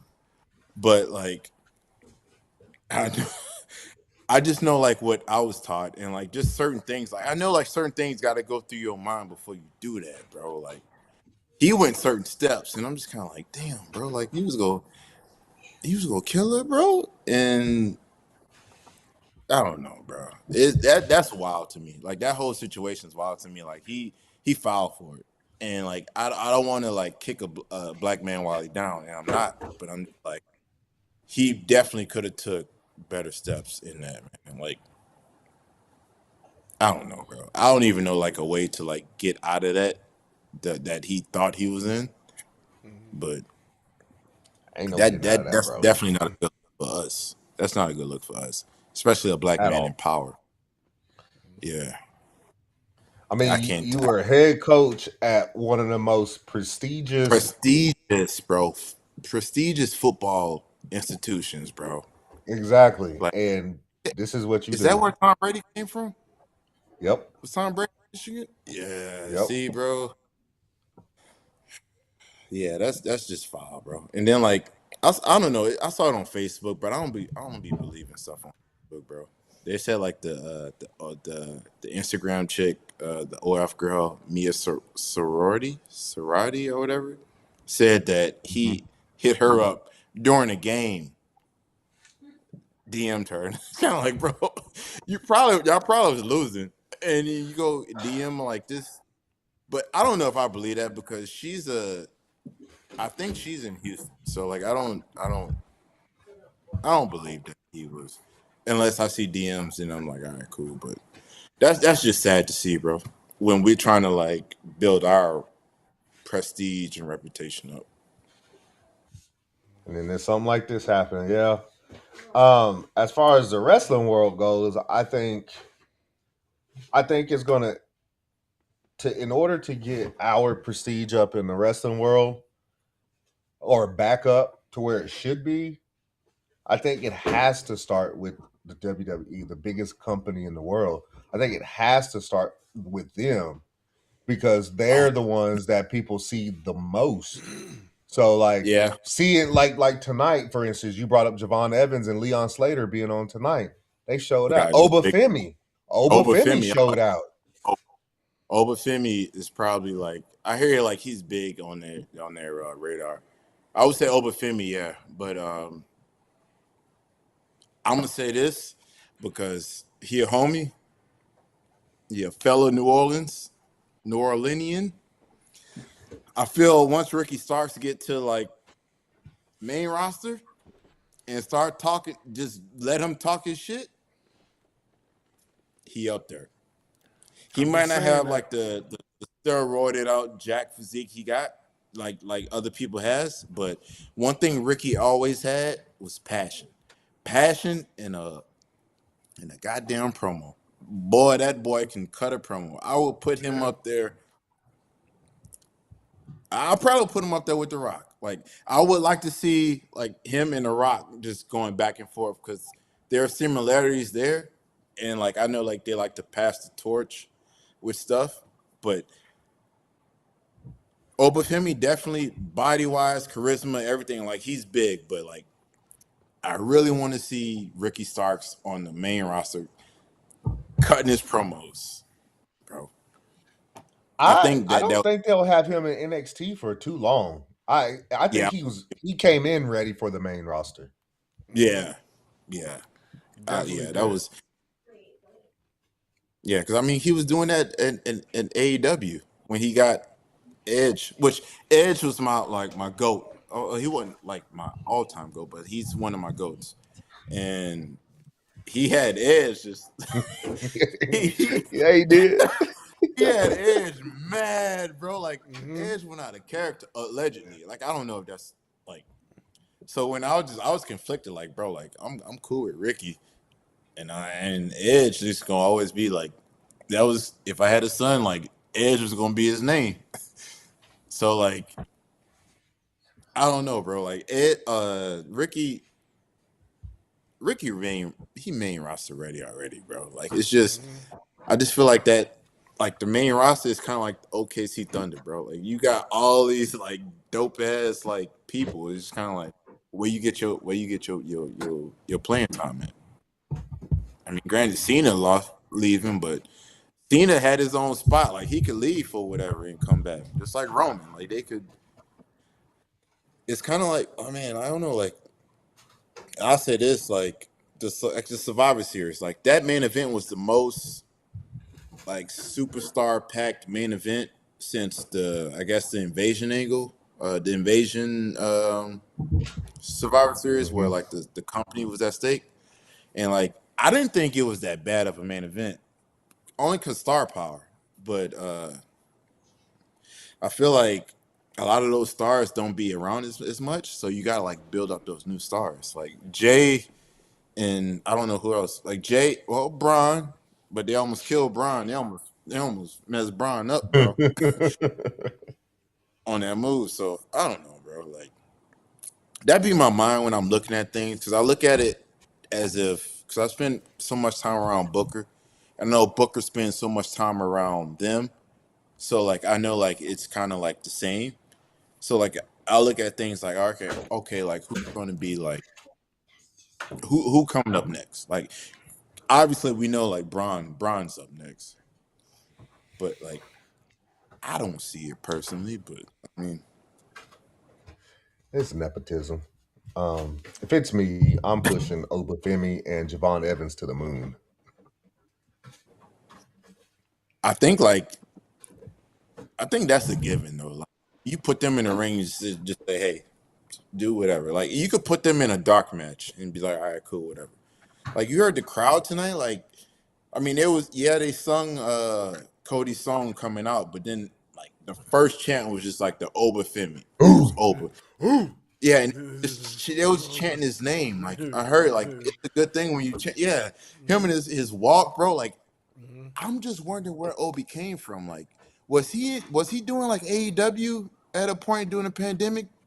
Because there was one Nigerian dude who was fast as hell on his feet, and I was kind of like, was that Oba? Like I'm thinking back to it, like was that him? Now, if you thinking of the other Nigerian dude that was in Don't talk WWE, about. Well, he was in AEW. you talking about Uduka? Aduka? You talking about him? No, not Aduka. No. Because I mean, I kind of know him now. He wrestles. Well, I don't know him, but I met him. I know he wrestles sometimes at Reality of Wrestling. But it was like, it was a dude who kind of looked like Oba, but he just looked shorter back then. It was like around the pandemic time when everybody was getting like doing AEW Dark. Like Man, he was I don't. fast as Oh, feet. Oba came out of college. He Yeah. was, I want to say he was in track and field in college. I want to say he went to Alabama. I could be wrong, That but they yeah, mentioned he joined WWE out of college. Oh shit. Okay. So okay, that wasn't. There was one dude who was super fast. Like he wasn't good, but on his feet and like I don't know.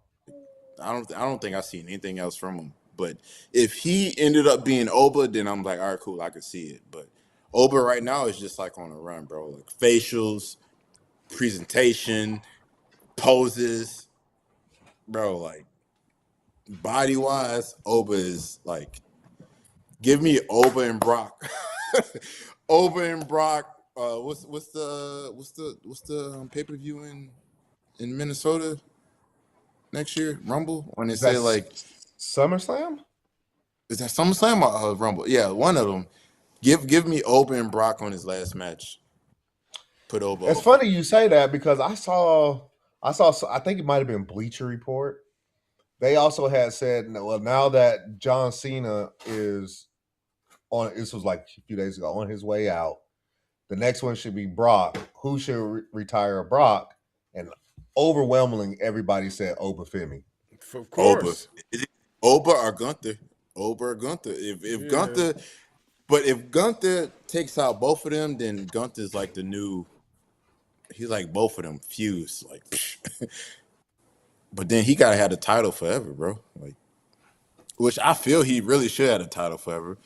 Punk winning at SummerSlam was the dopest poetic finish to hit your finish, and he bounces off and then comes back and then you hit it again. Like SummerSlam was so dope, bro. But it was emotionally draining too, because I didn't expect Seth to come back how he did and do that shit. Yeah, he definitely got that off. He caught a lot of folks off guard with what he Yeah. did, Oh, but yeah. yeah, he definitely caught a lot of folks off guard. But hey, he's the visionary. He does stuff like that. Seth is really good with getting you to believe stuff that is not true. Bro, yeah, Seth is my bro. Like Seth was so dope. Even when he was Tyler Black, I used to steal like certain shit from him. Seth is so cool. It's just it sucks that like he's always been like, I'm not gonna say like the Brett to Sean or like, but they always just never really gave him his like the respect that he needed, bro. Like he always carried shit. Granted, he took all this shit from Darius Lockhart, but we ain't gonna talk about that. But Seth is dope. And then like just for the fact of him having like the injuries that he had, that just sucks. And it reminds me of myself because I had the same injury that he had the second time around. And it happened almost on the exact same thing. It's just he did a moonsault, I did a Hurricane Rana, and my shit tore. But yeah, Seth up there, bro. Like Seth would probably take over my list, like over Edge, if his next comeback is like super like monumental. Yeah. Go ahead, bro. I ain't mean to cut in. You know. Nah, you good. You good. You good. I'm just like I said. I'm basing off what homie's saying over here. So, But if you got some questions, regardless of like something I didn't say, like just shoot them at me. I'm cool, bro.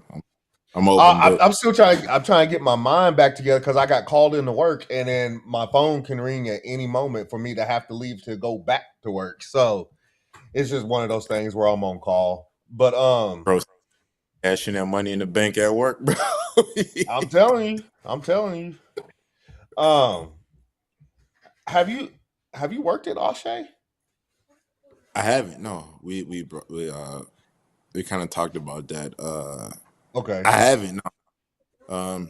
I guess it's probably a case of me reaching out to Darius and being like in town, because I don't think like I ain't gonna lie. Like I feel like if he was to look down here to bring up black talent, well, he just moved. There could be other people like he could hit up, like Stephen Wolf. Like he could bring up like Stephen Wolf to like Ashe, and like Stephen Wolf would sign at a point, bro. Like he can go up there and show out.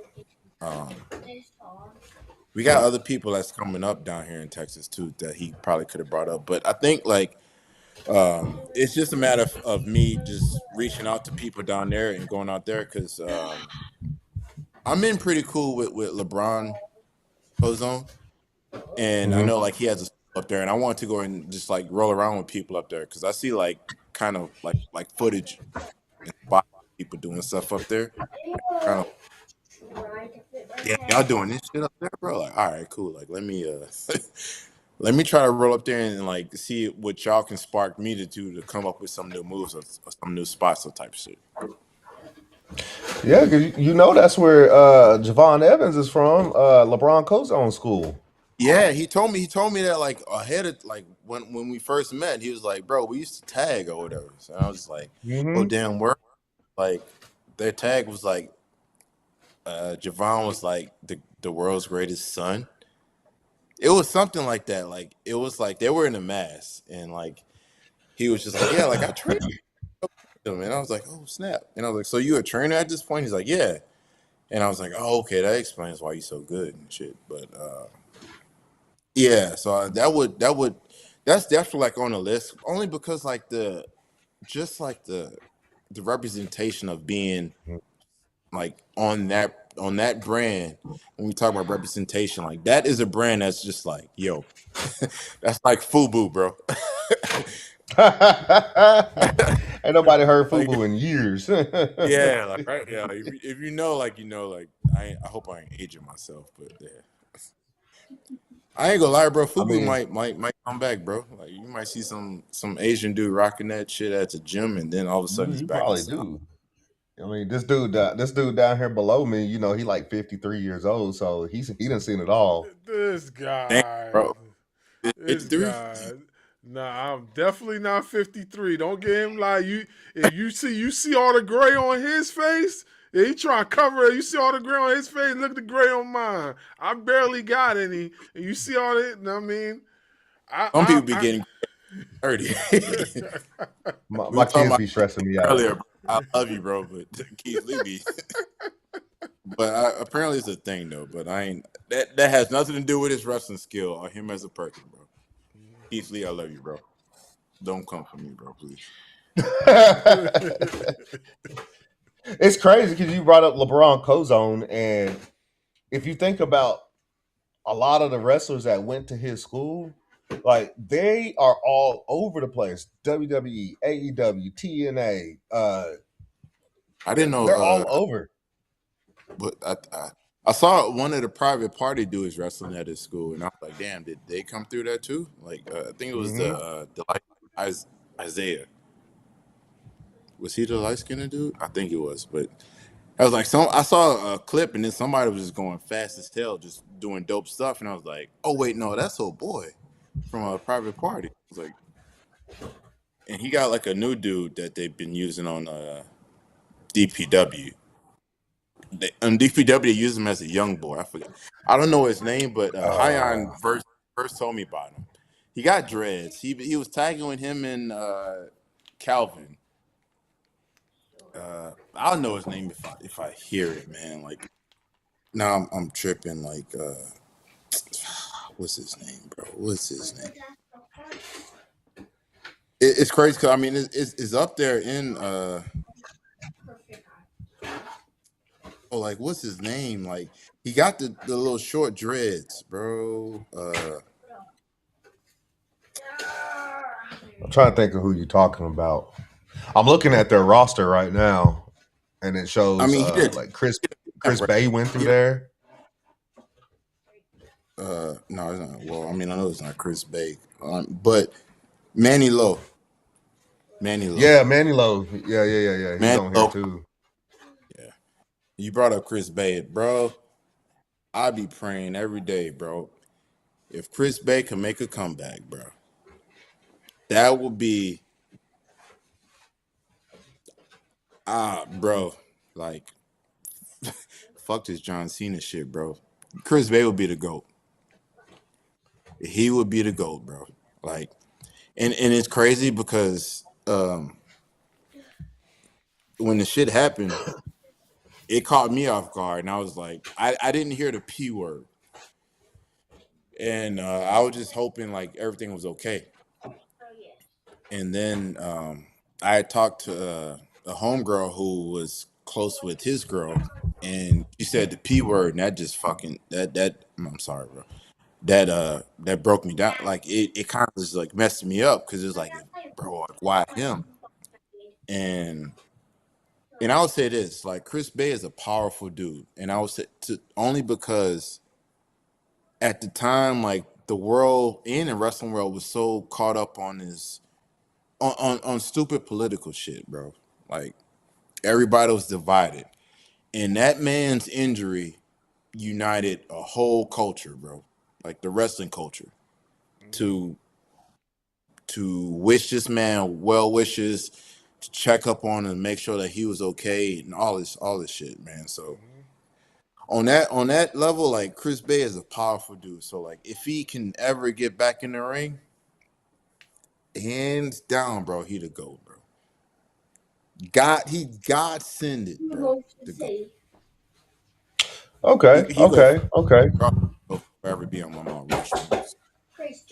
This is like the third time you done brought up Mount Rushmore. See, I be paying attention. So Is it? I let's think that hear was the let's hear first. your Mount Rushmore then. Well, I already said Chris Bay, so Chris Bay. Too Cold Scorpio. Oh yeah.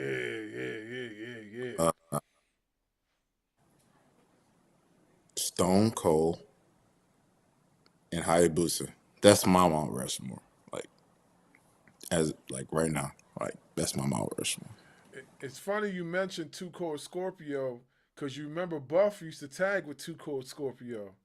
He did, bro. I noticed that like after the fact, like, cause I was like, I kind of always been like a Too Cold fan, and when I was going back looking at his shit, I was like, he tagged with Buff, bro. Buff didn't fit in that shit, bro. Buff wasn't. I mean, But back then dancing. when we talked to Buff, they were tag team of the year. They had the titles for a good minute, and then They what he explained to us was that they got rid of Too Cold for some reasons that he didn't even know. You know what I'm saying? Till to this day, I don't hear nobody talk about the reason why Too Cold Scorpio got removed from WCW. Hopefully at some point in time we could get him on the show and talk to him about it. Yeah, I know he going through some shit right now. Yeah. I definitely seen that too. I seen that as well. Yeah, Like I met him at a show in Dallas, and man, this show was fucking crazy, bro. It was Guapamania. I guess at some point, like it was a swap meet that was like a show, but I guess like gangs showed up to the show, so some dude got jumped, and some dude got back in the show for some reason, hopped up on the ring doing like a match, and was like, all y'all that jumped me, y'all come outside, and it went to shit, bro. Like, it was fights, people trying to break their way in. I bring up you brought up Gino earlier. I bring up Gino now because Gino was my ride there. He wrestled Too Cold that night. I was so mad. I was like, bro, like when can I wrestle Too Cold, bro? But I was able to meet him and talk to him and shit, and like he gave me some good like feedback. And like he was looking at my mask, and I was like, bro, like, yeah, I got this from Hayabusa. And he was like, oh, I knew him. And he was giving me like more feedback, and he was telling me, watch like Jushin Thunder Liger type shit. And so we was chopping it up. I got a photo, and I had that photo framed. I didn't put it up in my man cave yet because I feel like that's like maybe once I like retire or whatever, and I have kids. But I just feel like it's very like of yourself. But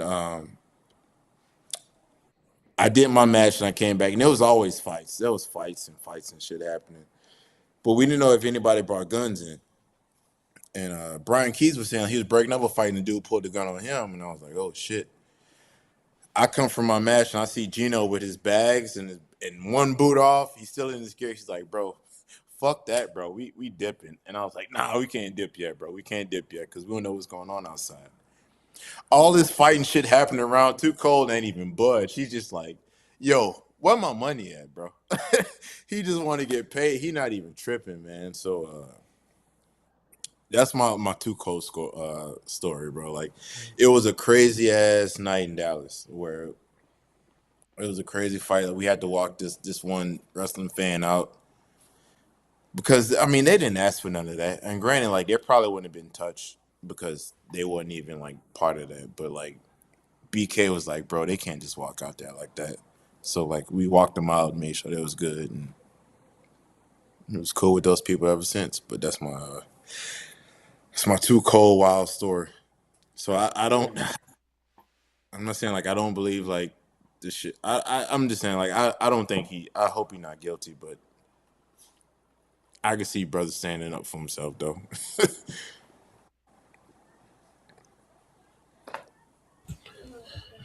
So where where do you see yourself in the next few years? Like, have you? First off, I want to. I don't. I might have missed this. He might already asked it. I don't know. Um, have you been contacted by any of the bigger promotions? Um, at this point, by the top two, but the top, it was always through Booker, and like I've had like one like legit 1-on-1 with like William Regal on things like at the time like with the change. It never formulated into anything like at the time. So like they have this new like ID program, and that's kind of like, bro, like if that was around like when I was running in my prime, like that would have been dope, because I know for a fact like I would have been like part of that. The only thing was probably like the promos at the time. AEW hit me up. They used to hit me up like to come do whatever, and like I had like a match on Dark, and then like shortly after that I got hurt, so they hit me up again, but I couldn't do it. And then like after that, like there was nothing else I heard from them. And they started using like other people from like Texas, which these people like could probably do something like as far as like Stephen Wolf, Exodus Prime. One dude like I hope he's on everybody's radar. Danny Orion, like Danny be doing some dope ass shit, man. Like I don't think he's on everybody's radar, but like he's been on their radar for a minute. But as far as like post injury, like I haven't heard anything from AEW. So I don't know if they think it's damaged goods or if it's not because I'm not at reality wrestling anymore, or I don't know. But I keep telling myself like, bro, this can't be it. Like at this point, like I'm 37, so like part of me be thinking like, bro, like this is it, bro. Like just go ahead and like lock it up and preserve like the rest of the shit that you got. But I can't submit to the fact that, bro, like I done been through all this. I've been groomed and trained as a kid. Like my dad used to like not be there all the time because he had to work overseas, but he would, when he would come in, I remember I woke up and he brought this ring. He set the ring up and he had the wrestling figures like in the ring. It was on a Saturday, and I woke up and he was just sitting there, and the wrestling toys and the ring was there set up and everything. And it was kind of like, yo, okay. Like my mom and grandmother always went to like shows, so it's just kind of like, bro, like I've been like around this business like damn near my whole life. Like I'm everything but second generation. So I don't know. I feel like at some point, like some way, like I'm gonna be in it, giving back to it. Like if I can't like be in the ring, probably like an agent or something. Or like if I can't do any of this shit, bro, I'm like Vegeta, bro. Like my kids go come up and they go come in and surpass everything that I like. Hey, what daddy couldn't do, hey, hey, they about to come through and hit this. Yeah, I hear you. I hear you. Not for nothing. Like I always wanted to know what it would be like to get in the professional wrestling ring. I always wanted to know what it felt like to take a actual bump. I actually tried my hand at wrestling. I just was afraid of the injuries, and You that's see, and that's what kind of just drove me away, because there were wrestling schools, not far from where I live at now, and I had friends that got into the business, and they were pretty successful at it, but they kind of just bailed out early. You know what I'm saying? yeah, But yeah, I always bro, want. I still want to actually. bro, do it. Like it ain't too late, bro. DDP started at what 35. Yeah, I know, but my thing is, and I told my bro, like, my thing is, like, if I do it, it'll have to be something short lived. Like I couldn't see myself like taking Or all do that. one, Huh? bro. Huh? Do one pod. Do one for the pod. Call out Darius Carter, bro. Wrestle Darius. That you On know our what Shay, bro. you You know about to what boost their ratings, bro. Can't you boost know your what show. what's crazy? You know what's crazy? Me and bro talked about that too, because like and you probably seen it, like we created AI versions of ourselves and we made our own little we ain't yeah, I got you. Yeah, I gotta get going. Hey, if Okay. I don't get to finish the conversation, man, it was a pleasure getting to talk to you for the Bro, I amount of time I know. did, and hopefully we can set this back up and do it again when I'm not being called into work. Yeah, I respect that, though. I respect you. You gotta take care of the family, bro. Take care of the house. 100% Absolutely. respect. Yeah. I'll hit you on the phone, bro. Know what I mean, take care All of what right, you gotta take care all of, right. bro. Dang, I want you with Y'all take this. Go care. Lakers. Go Lakers. Thank you, Nico. Boy, stop. You out of line for that. I'm leaving. Bye. Yeah, like I was saying, like I really genuinely want to do it, just for the love of the art form. But it's not. It is. I honestly can say, because of my age, because we in the same age bracket. Like, because of my age, like if I had kept with it and started like when you started, then you know what I'm saying. Then it'll be something different.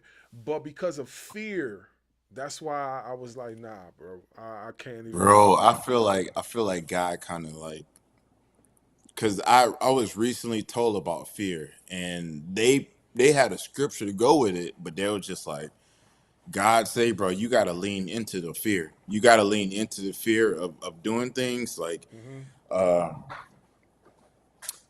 I will say, like, wrestling, bro, like, yeah, is you are injury prone to doing things, but I promise you, like, it's when you do kind of outlandish stuff, like when you do like the extra stuff, like me going to the top rope for a Hurricane Rana, bro, like that probably shouldn't have been in the works.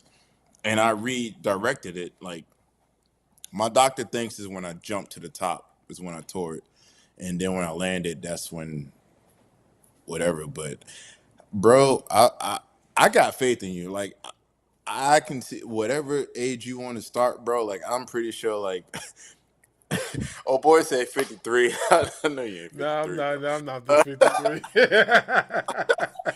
Cut out however old you're, bro. Like, Nah, I'm not. I feel like you can do it, bro. Because even like if people know that you aren't a wrestler, that style works in wrestling, because it's like you're not supposed to be here, but you know what you know, which is fighting, and it could be like, yo, like Cena don't wrestle like somebody who know how to wrestle, bro.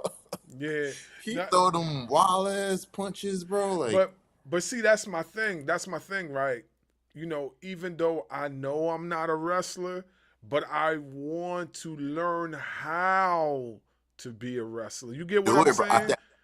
I think it might be a good. It might be a good, instead of like being like, hey, I'm gonna go to the gym. Just go and train, bro. Like, I really feel that's a. I mean, wrestling training in itself is tough, bro. You Oh, I can't know. replicate.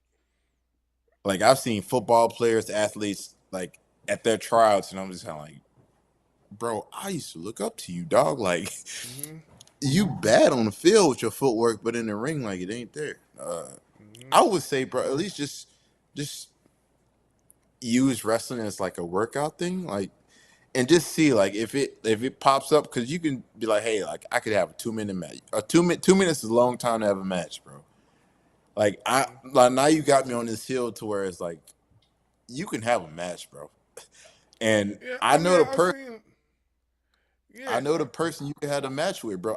You know what? It would be so dope to have this podcast and like on your shoulder the Ashe World Heavyweight Championship. Bro, just think about that, bro. Imagine like the boost that you get to y'all show, bro. yeah. No, Imagine the boost. I told you, like me and my bro was talking about it. Like, we just because of the love of professional wrestling, we came up with, because we ain't announce it yet, but we threw out stuff here and there. So we started this AI wrestling promotion that's based off of our podcast, right? So as you see in the intro, that's me and my bro holding the tag Oh, that. titles. I Yeah, thought that. yeah, I thought I was like, is that AI? Or is that yeah, I'm old at this point. I'm like, I think everything on the internet is real. So yeah. Nah, that's AI, but that's me and my bro holding the tag titles. So we based our whole podcast off of like being a wrestling promotion. We got announcers. Like you're gonna see more of it when the interview's over. You're gonna see more of what we did or whatever. And we got our own wrestling characters and stuff like that. I write the stories and the promos for them. And so like, it's there because I know like I can write. I know I could write a promo. hold up. All right, you might want to cut this out, but I'm gonna be like, hey, yo, you can write, bro. Like I will pay you to write some promos from you, bro. Nah, Cut I the shit could out. I could write, bro. Cut that part out, bro. Yeah, and if because like I told you, I did music. So like if you all the AI characters that you see on our podcast, I've written everything for them. All I had to do was just Of course, I got to correct the grammar and stuff like that. Yeah. So I'll put it in a different program and correct the grammar. But overall, I've written everything. I told the AI exactly what to say and how to say it. And if they say it wrong, I go back and make them say it until it's right. You know what I'm saying? And and it came out so far. It's doing good. Like people are like interested. So we're gonna try to see how far we can take it. But yeah, man, I'm definitely a pretty dope writer. You know what I'm saying? I'm not trying What's to the pat name of that myself on the promotion back. you saying? Huh? What's the name? You say like it's a promotion the AI promotion that y'all started? Yeah, That you it's started? called Ring Ropes and Turnbuckle. It's named after our podcast. Yeah, so Okay. we didn't officially put it out there just yet. We just put little promos of the characters that we made and the stories that we're creating with it and things like that. We got our own little women's division. We got our own character. Like we really put a lot of thought into it, and Yeah. it looks really cool, and hopefully, as AI advances itself, we can get like a real good match, put it together. Right now you can only do but so much, Yeah, I depending on see what pro. out there. It's like Yeah, it would be some glitches. yeah. Could I stop you just for a second? Because I would be messed up, and I know like she would if she was to see this, she would be like, bro, what the fuck? We was talking about our shit. We was talking about all the men's wrestlers and shit. I gotta give props to my girl Charity, bro, who started down here in Texas. She started at Books too. She really wasn't Charity getting King. much. Much run. Then she came to the Houston Premier Wrestling Academy, and then started like doing stuff with New Texas. And her and Danny B was a thing at that point. Like, and man, I swear, like I feel like allegedly, I heard that like Jordan Grace was like, "Yo, like what's the deal with y'all or whatever." And I don't know what happened to Danny B. Much love to her. I love her. I love her. That's one of the homies as well. I didn't ask about her wrestling thing, although I saw some stuff, but like she's always been nice to me and always cool to me, receptive of anything I ever told her. But to see how Charity how she went from, it's not me saying this, how she went from people looking at that as she was the Marty Jannetty to top bitch right now, and how she carries that has to be spoken to. And like I can't like, because I've witnessed this, I can't like see that going and just not give it props right now, like to where all right, cool, yo, she one of them ones, and like you may like look at it and see like she's short, but like her status, she's like Tupac. Or they say like you like she's like Shawn Michaels, because Regal told me Shawn Michaels is, well, he didn't say his legit size, but he was like for whatever we'll say he said Shawn Michaels was 5'6", but he had the aura of a dude who was 6'7", and that's Charity.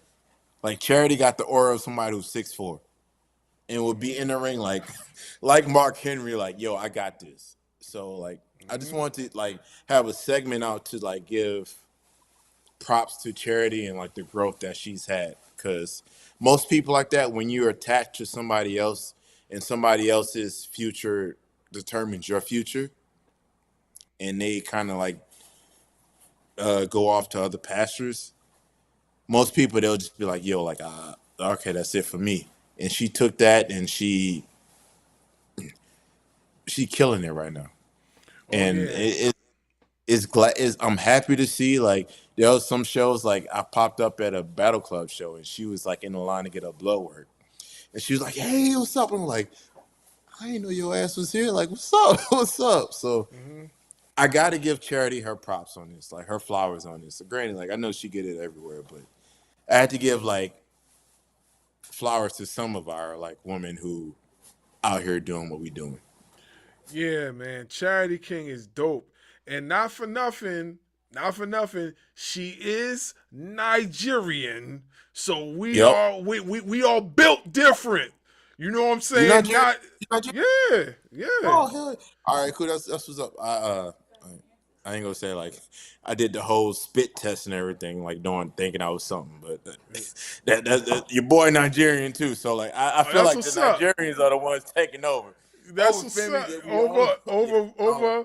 Over, you know what I'm saying, making us look real good, man. Not, what's the Nigerian giant too? What's his face, man? Uh, Omas. Omas. Yep. Yeah. Mm-hmm. What's his name? Apollo, the flippy Apollo one. Cruz. Yeah. Yeah, They need to get man. every more like screen. He still Yeah. signed. Is Yeah, he? he recently, I think I recently seen him do something with Japan. Was it? No. He did something with AAA, because you know WWE and AAA are one Oh, under. Yeah, he Apollo did was over something. there. Yep, he's over there. They got him doing some stuff in AAA right now. Yeah, because he was dope too. I think I had a homegirl who knew him, and she was like, "Yeah, I knew this one wrestler," and she showed me a photo. I was like, "That's Apollo Cruz. What the fuck? He ain't no scrub." I was like, "Bro, Yeah. he was." She went to Auburn, so like, I think they met around Auburn at Auburn, where Auburn's Alabama or Arkansas. Uh, Hold on. I'll be able to tell you. Just 1 second. I think Auburn is Arkansas, but let But me. that's what Cam went, right? That's what Cam. Georgia? No. Auburn? Hold up. Let me look it up. Auburn. Auburn's Alabama. Okay, so Alabama. So yeah, Yep. so damn. So Alabama be having all the dope black people, bro. All the Yeah. dope Nigerians go through Auburn. Yeah, Oh, man. Yeah, man. My family's from Akwa Ibom State, but I was born here. I was born in Jersey, but my whole entire family's from Akwa Ibom State. My mother came to this country in '78. God rest her soul. But yeah, my whole family's Nigerian, man. So like, yeah, man. that's dope, bro. That's Yeah, my so Nigerian brother. so when It's funny. I used to have this. I got into a spat with Bruce Pritchard one time, and like I went to this accent, and at the time it's not good now. Because I used to work with a Jamaican girl, and I used to try to mimic her, but it came off as Kenyan or like Nigerian. So then I just was like, I'm the Nigerian nightmare, and I was going back and forth with Bruce Pritchard. He was drunk, and at this point, like I was like, bro, this ain't a wrestling show. Booker not around, so like I'm about to get in your ass if you get in my ass, bro. And we were going back and forth in a roast session, bro. There are some people there who could like attest to this. So I was getting his ass in my fucking in my Nigerian accent, and yeah, And at the end, I knew I got him because he was just like, "Why don't you use this all the time?" It's like, bro, because it's not me. It's Yeah, not me. Until yeah. later on, I found out that I was like, "Oh shit, I got some Nigerian in me." So that's that on You'd that. be surprised, man. Be surprised. Nigeria is very, very spread out as far as the culture. You know what I'm saying? Like, It I've, I've, it is. I've I feel like I feel like 90% of us got it. If it's not Nigerian, it's Ghana. If Yeah, it's not we Ghana, yeah, it's definitely spread around here. Yeah, yeah. it's And not for nothing too. If you look at the cultural old photos and stuff of different warriors and people that from back in the olden days, and then you look at your facial structure, you can see certain features, and you be like, oh yeah, this is my ancestor, and yeah. and things like Oh, that. So I know for a fact. Yep, and people. I mean, the shit that people kind of make fun of, but like definitely in the nose structure, and definitely like the nose and like the jaw structure. Like I can see some people like, yep, yeah, we related. I could tell by the nose. yeah, And people say, "Oh, that's how. come on," but like, no, like that's just that's our people, bro. And I Yeah. don't see no effect of it because that's all I know. I don't know anything else from it that I've been or my people have been. Like if I was looking to something different, and then you said I would look like something I wasn't, then I'll be like, all right, cool. But Yeah. that's my people, that's my culture, that's my ancestry, and some people should just lean into it. Don't take it as disrespect, bro. Because I just want to say this: we're in an era where race baiting is very big, and people benefit money off of that. And it's kind of like, bro, at a point you do it so much where we're numb to it. So like, if people are rage baiting you, bro, like race baiting you, like just people go say what they say, bro. Like it ain't it ain't that big. Don't feed into it, bro, because they making money off of that shit, bro. Yeah. We Nah, don't need man. to. Nah, man. Honestly, bro, I'm like very proud of my culture. You know what I mean? Like, Like I have an opportunity where I can see both sides of the fence. I see the one side of the fence, which is my Nigerian side. I've been to Nigeria 4 times. You know what I'm saying? Like I know my family. And on my American side, like I have that side too. Like I got a bunch of family in West Philly, you know what I mean, on my father's side, and I got family in the South, deep South. You feel me? So it it that's you know hard. like I have both sides of the fence. My kids know both sides. You know what I'm saying? My Yeah, wife is my wife is Nigerian. You feel me? So like I'm drenched in my culture. You know what I'm saying? Like I could never not you be know, proud of where I'm from. You yeah. understand? So like I don't let none of that stuff phase me, man. I'm proud, bro. Like, and I think everybody should be proud of where they're from, Good. you Whatever you know. get, yeah, whatever your culture is, you gotta rep that because that's you. Mhm. We're in a culture where you people rep stuff, and we see people rep stuff like with the most proud, like arrogance with it, Mhm. and it's like because that's them. Like you gotta like represent like you. You can't just see them and just try to rep what they rep. Mhm. Like my main thing, like I'm always go back to Tupac, bro, because like Tupac was like as a kid, like I love this brother, bro. Mhm. And he was West Side, and I'm like, I'm West Side, like, bro, you ain't even from nowhere. You ain't even been up there yet, bro. We got family up there, but you ain't been up there. Like, you gotta like Yeah. rep your own stuff. And Yeah. so, like, when you do that, it's like, all right, cool. Like, yeah, this is mine. So, like, Yeah. when I do wrestling, it's kind of like wrestling's my. I grew up watching it, and that was like my connection. And so, like, Mhm. yo, I can rep wrestling. I can say whatever, and I can. When all this is said and done, like people who signed people in WWE can say like, "Yo, Q Carter Blaq, he was dope. He wasn't shit. He wasn't ass. He may have thought he was ass, but like, he was pretty good." And like most people, from what I was told, I don't like to say this, but from what I was told, most people who are signed now at a point. The younger ones, like, they went to shows where they saw me wrestling. So like, or if I've trained with multiple people who have signed now. So it's kind of like you gotta like rep what you have, what you own, what you know. Like we will rep this, or like the Hispanic. Like I look at like somebody like Santana. Santana is the proudest Hispanic dude I've ever seen, bro. Like Eddie embraces stuff, but Santana is like, I'm proud to be this. So like this is me. And like I'm a show this whatever, how I talk, how everything. And I feel like we need some people like from us, like if you coming up in this business, bro, like be proud of what you got. Find out your heritage and figure it out. Cause for the longest time, I thought I was one thing and some stuff wasn't adding up, and we found out, and it's like I'm a whole different thing. And it's like, oh shit, all right, cool. So just Nah, own what you. you're absolutely right, man. Like I said, like it was just fear that really kept me from not going full throttle and pursuing it, because I had multiple opportunities to do it, but it just was fear, but God, if God so be it, and God say, hey, this is, with the podcast, this is an opportunity for you to link with some people and possibly, get something done just for the podcast, I would do it in a heartbeat. I'm not afraid of that. Like, I like challenges, you know what I'm saying?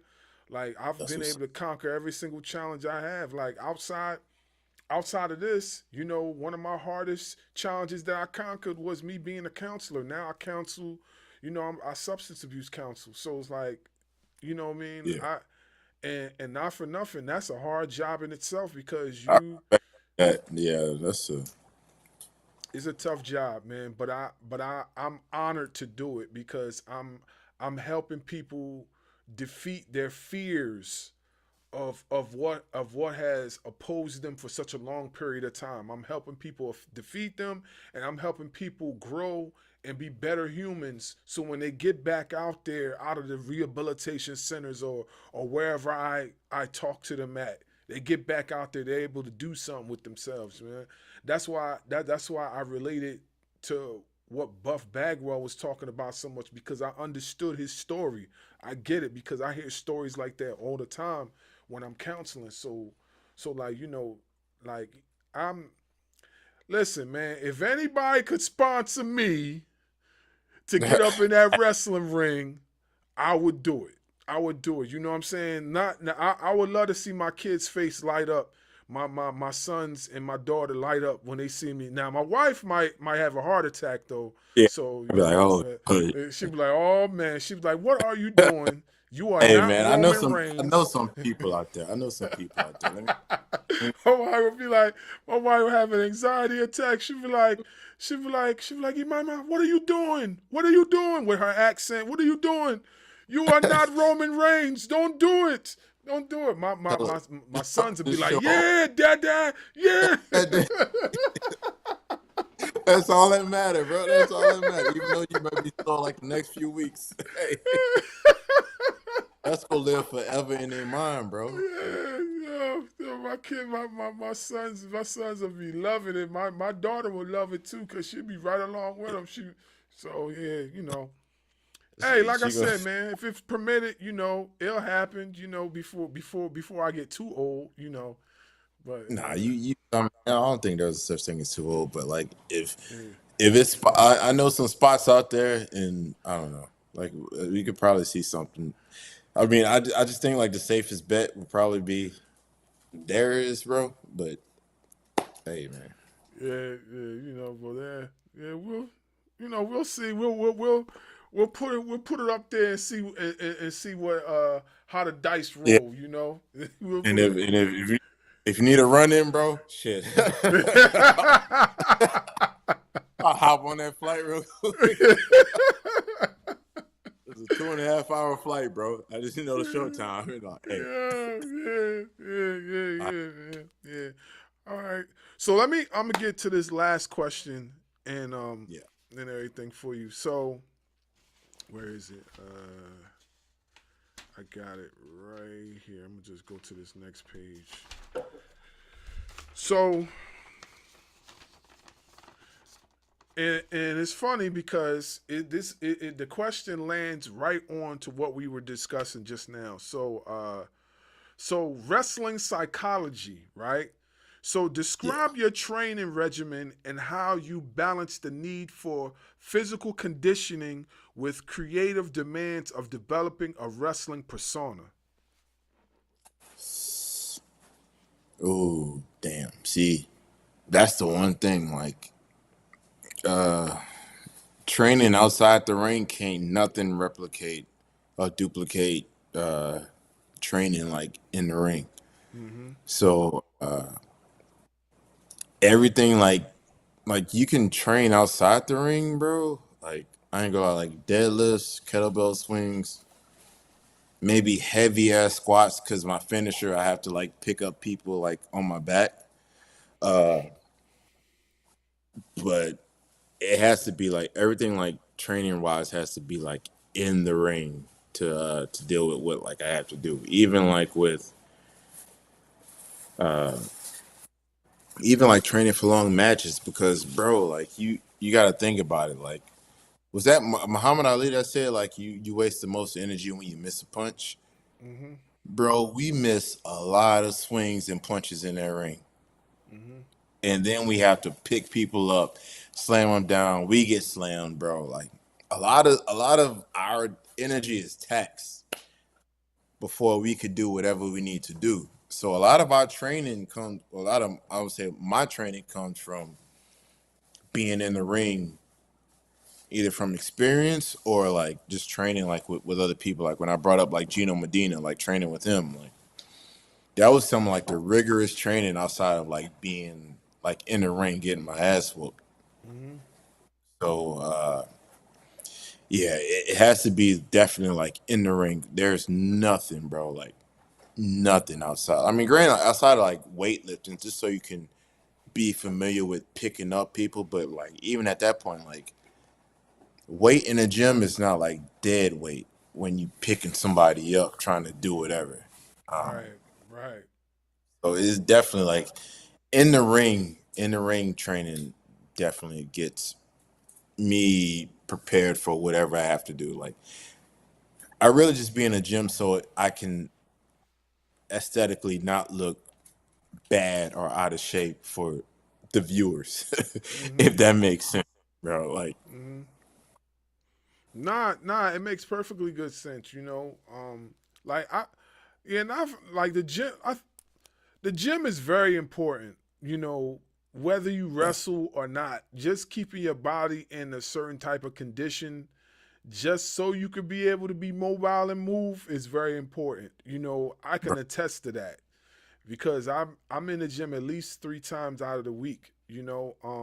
yeah, I can't say that my I do the same type of lifting like I used to, because I used to lift real heavy, like with the deadlifts and my benching and stuff like that. If I trained to get back into that type of mode as far as strength, I probably could, because I used to be able to lift a lot, deadlift a lot. Like my deadlift was like 600. Like, and damn, that's yeah, no you got lie. I could show you the bro. video. I could. My deadlift was like Pop, 600. pop it up right here. Yeah, nah, I definitely, man. When we done, I'll send you the video in the DMs. I'll show you, like, and people were like, "Damn, like you was able to do that." I was like, and I did it with ease too. And deadlifts was one of my favorite workouts. It's probably the reason Yeah, why my back is the way it is now. But it's one of like the most superior like lifts hmm that hmm they yeah. So like I love working out. Like especially when I hoop and play ball. So I love Oh, doing you that hoop stuff. too? Oh, I know, right? Yeah. Yeah, I that's mean that. that might be like the next closest thing to I'm not gonna lie, like that can help with like wrestling. Like if you hoop, because it's kind of like the same with the short sprinting and cutting in or whatever. Because hmm that might be like the next thing. I say like nothing in the gym, but like if you were like hooping, that might be like the next closest thing that could get you in shape for wrestling. Yeah, like I play in a 40 and up league. You know what I'm saying? We Yep. play, so like I definitely be trying to get it in as much as possible. Just basketball wise, just to keep the cardio. Even if I don't lift no weights that day, just cardio wise and stamina, just able to keep running the floor, doing the suicides and whatnot.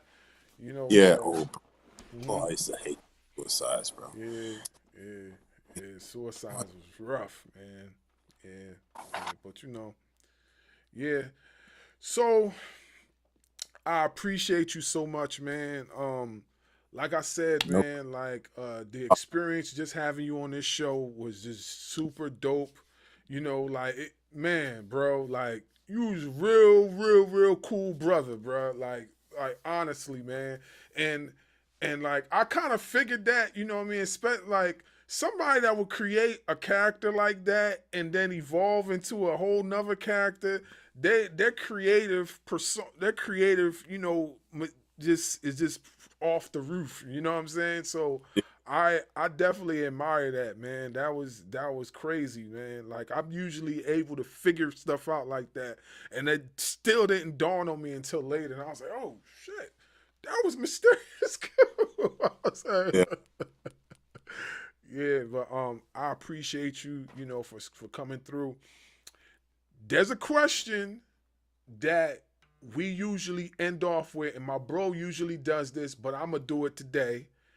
And the question is, if you could see anybody on Ring Ropes and Turnbuckle podcast, who would it be?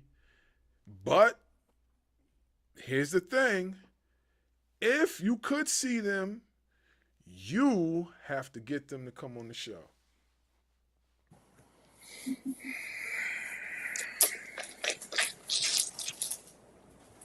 Before I answer this, did somebody say my name before y'all reached out? I don't know, because I don't know. Like uh my boy kind of does the emailing. Most of the time I do some too, but he kind of does the emailing a lot. And so like I don't know, but most likely somebody probably did. It would be somebody I would have to get on. Easy. Brian Keith. Really? Brian Oh, Keith, yeah. oh, most definitely, most Yeah, definitely. Brian Keith. Most definitely, yeah. Most definitely. If you could get him, like you could send his email or whatever. Like I'll definitely hit him up. I'll hit him up, or my boy will hit him up. One of us will. You know what I'm saying? And then we just mentioned, that you said to holler at him. So yeah, for sure. I would give two. Like I mean, I'm gonna give a man and then like a female. But I mean, I feel like it just goes in hand. Like I mean, Brian Keith's like obviously top male option. The female option would probably be two, but like, I don't know if y'all did her already, but it would either be Charity or We've been trying to reach out to her. My hand, I lied to you not. We've been trying to reach I out to got her. you, bro. I got you. I got you. Then. I got you, bro. Yeah, I got you. I yeah, got you. we Then. definitely been I trying to said reach Charity. out. All right, cool. I'll get on both of them, but yeah, I'll not mean like I'll get on there. I'm saying I'll get on the action of asking them in case like they saw this and like I'll get on them. No, I mean like I'll hit them up, but I can definitely hit up Charity and recommend y'all. And if there's like a message in her general, because I know how it is with female wrestlers. Hmm. They get a lot of weird ass messages, so like they kind of like it's in a general, but like I could hit her up. I could hit her up for Yeah, sure. yep, definitely, man. We definitely would appreciate that. It like, yo, that would be dope. That would be dope for real, man. If you're Yeah, able to do that, yeah. Is there yeah, no anything that problem. you would like to plug in as far as like social media? Anything you got coming up? My social medias is Carter Blaq. Just type in Carter Blaq. Like, I have, well, actually like tomorrow, but it'll be live streaming on IWTV. But if this comes out at a later date, you can still go through IWTV and look up the New Texas. I should know the name of this show. I think it's like White Christmas is the name of the show. Let me. White Elephant is the name of the show. Okay. White Elephant, the show from Austin, Texas. It's going to be live on IWTV live streaming. But if not, then like if you have a subscription to IWTV, you can look at that show or any other past shows from New Texas or any other like dope promotions that's like on that platform as well. I actually have a prescription because I got it through Roku TV. So now that you say that, now I'm gonna go watch it. I actually, cause I've watched wrestling on it before, but I haven't really watched it as of late on that platform. So now I'm gonna go back and really go in and watch it now. It's gonna be dope. Like I know I brought up like Danny O'Ryan in like the show, but Danny O'Ryan is like bro. He next out of Texas, bro. Like if anybody coming out of this is like it's him. He tagging up with Starboard Charlie from the West Coast to tag up with somebody. I mean to go against like a mystery tag team. We got Vert Vixen on the show, Vinny Massaro from West Coast, Johnny Robbie from West Coast. We got Maya World. We didn't talk about Maya World, but like Maya World's like another one for like one of us females coming up. Izzy James and like a whole lot of other people, man, coming up. So that's my plug for New Texas. Oh, definitely, man. I'm definitely going to jump on that and watch on that platform. Well, we appreciate you, bro, for tapping in with us. Please don't make it this your last time coming through. Any time that you have something popping, you want to promote it, hit us up. You have our information, man. You are officially part of the family. So, you know what I mean? What's up, bro? That's what's up. Yeah, so I remember that. Like, if something pop up and I get signed, bro. Like, I don't act strange, bro. I remember everybody, bro. Yeah. For sure, man. We'll definitely appreciate it. So with that being said, you see him, Carter Blaq was in the building with us this evening. And that is it for today. Ring Ropes and Turnbuckle Podcast. We'll see you again. It's the Insightful One, Scott Bars, Wrestling Media, the homie Dub. We'll be back with another one. Salute.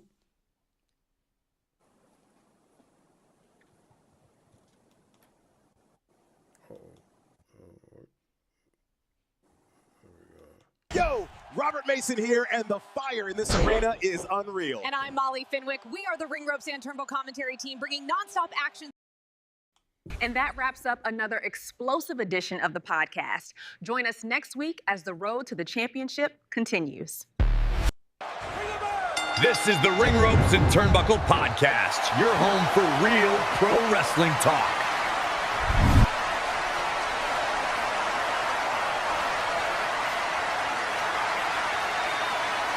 Make sure you hit that subscribe button. Yeah, we the champs. Thanks for listening. We gone.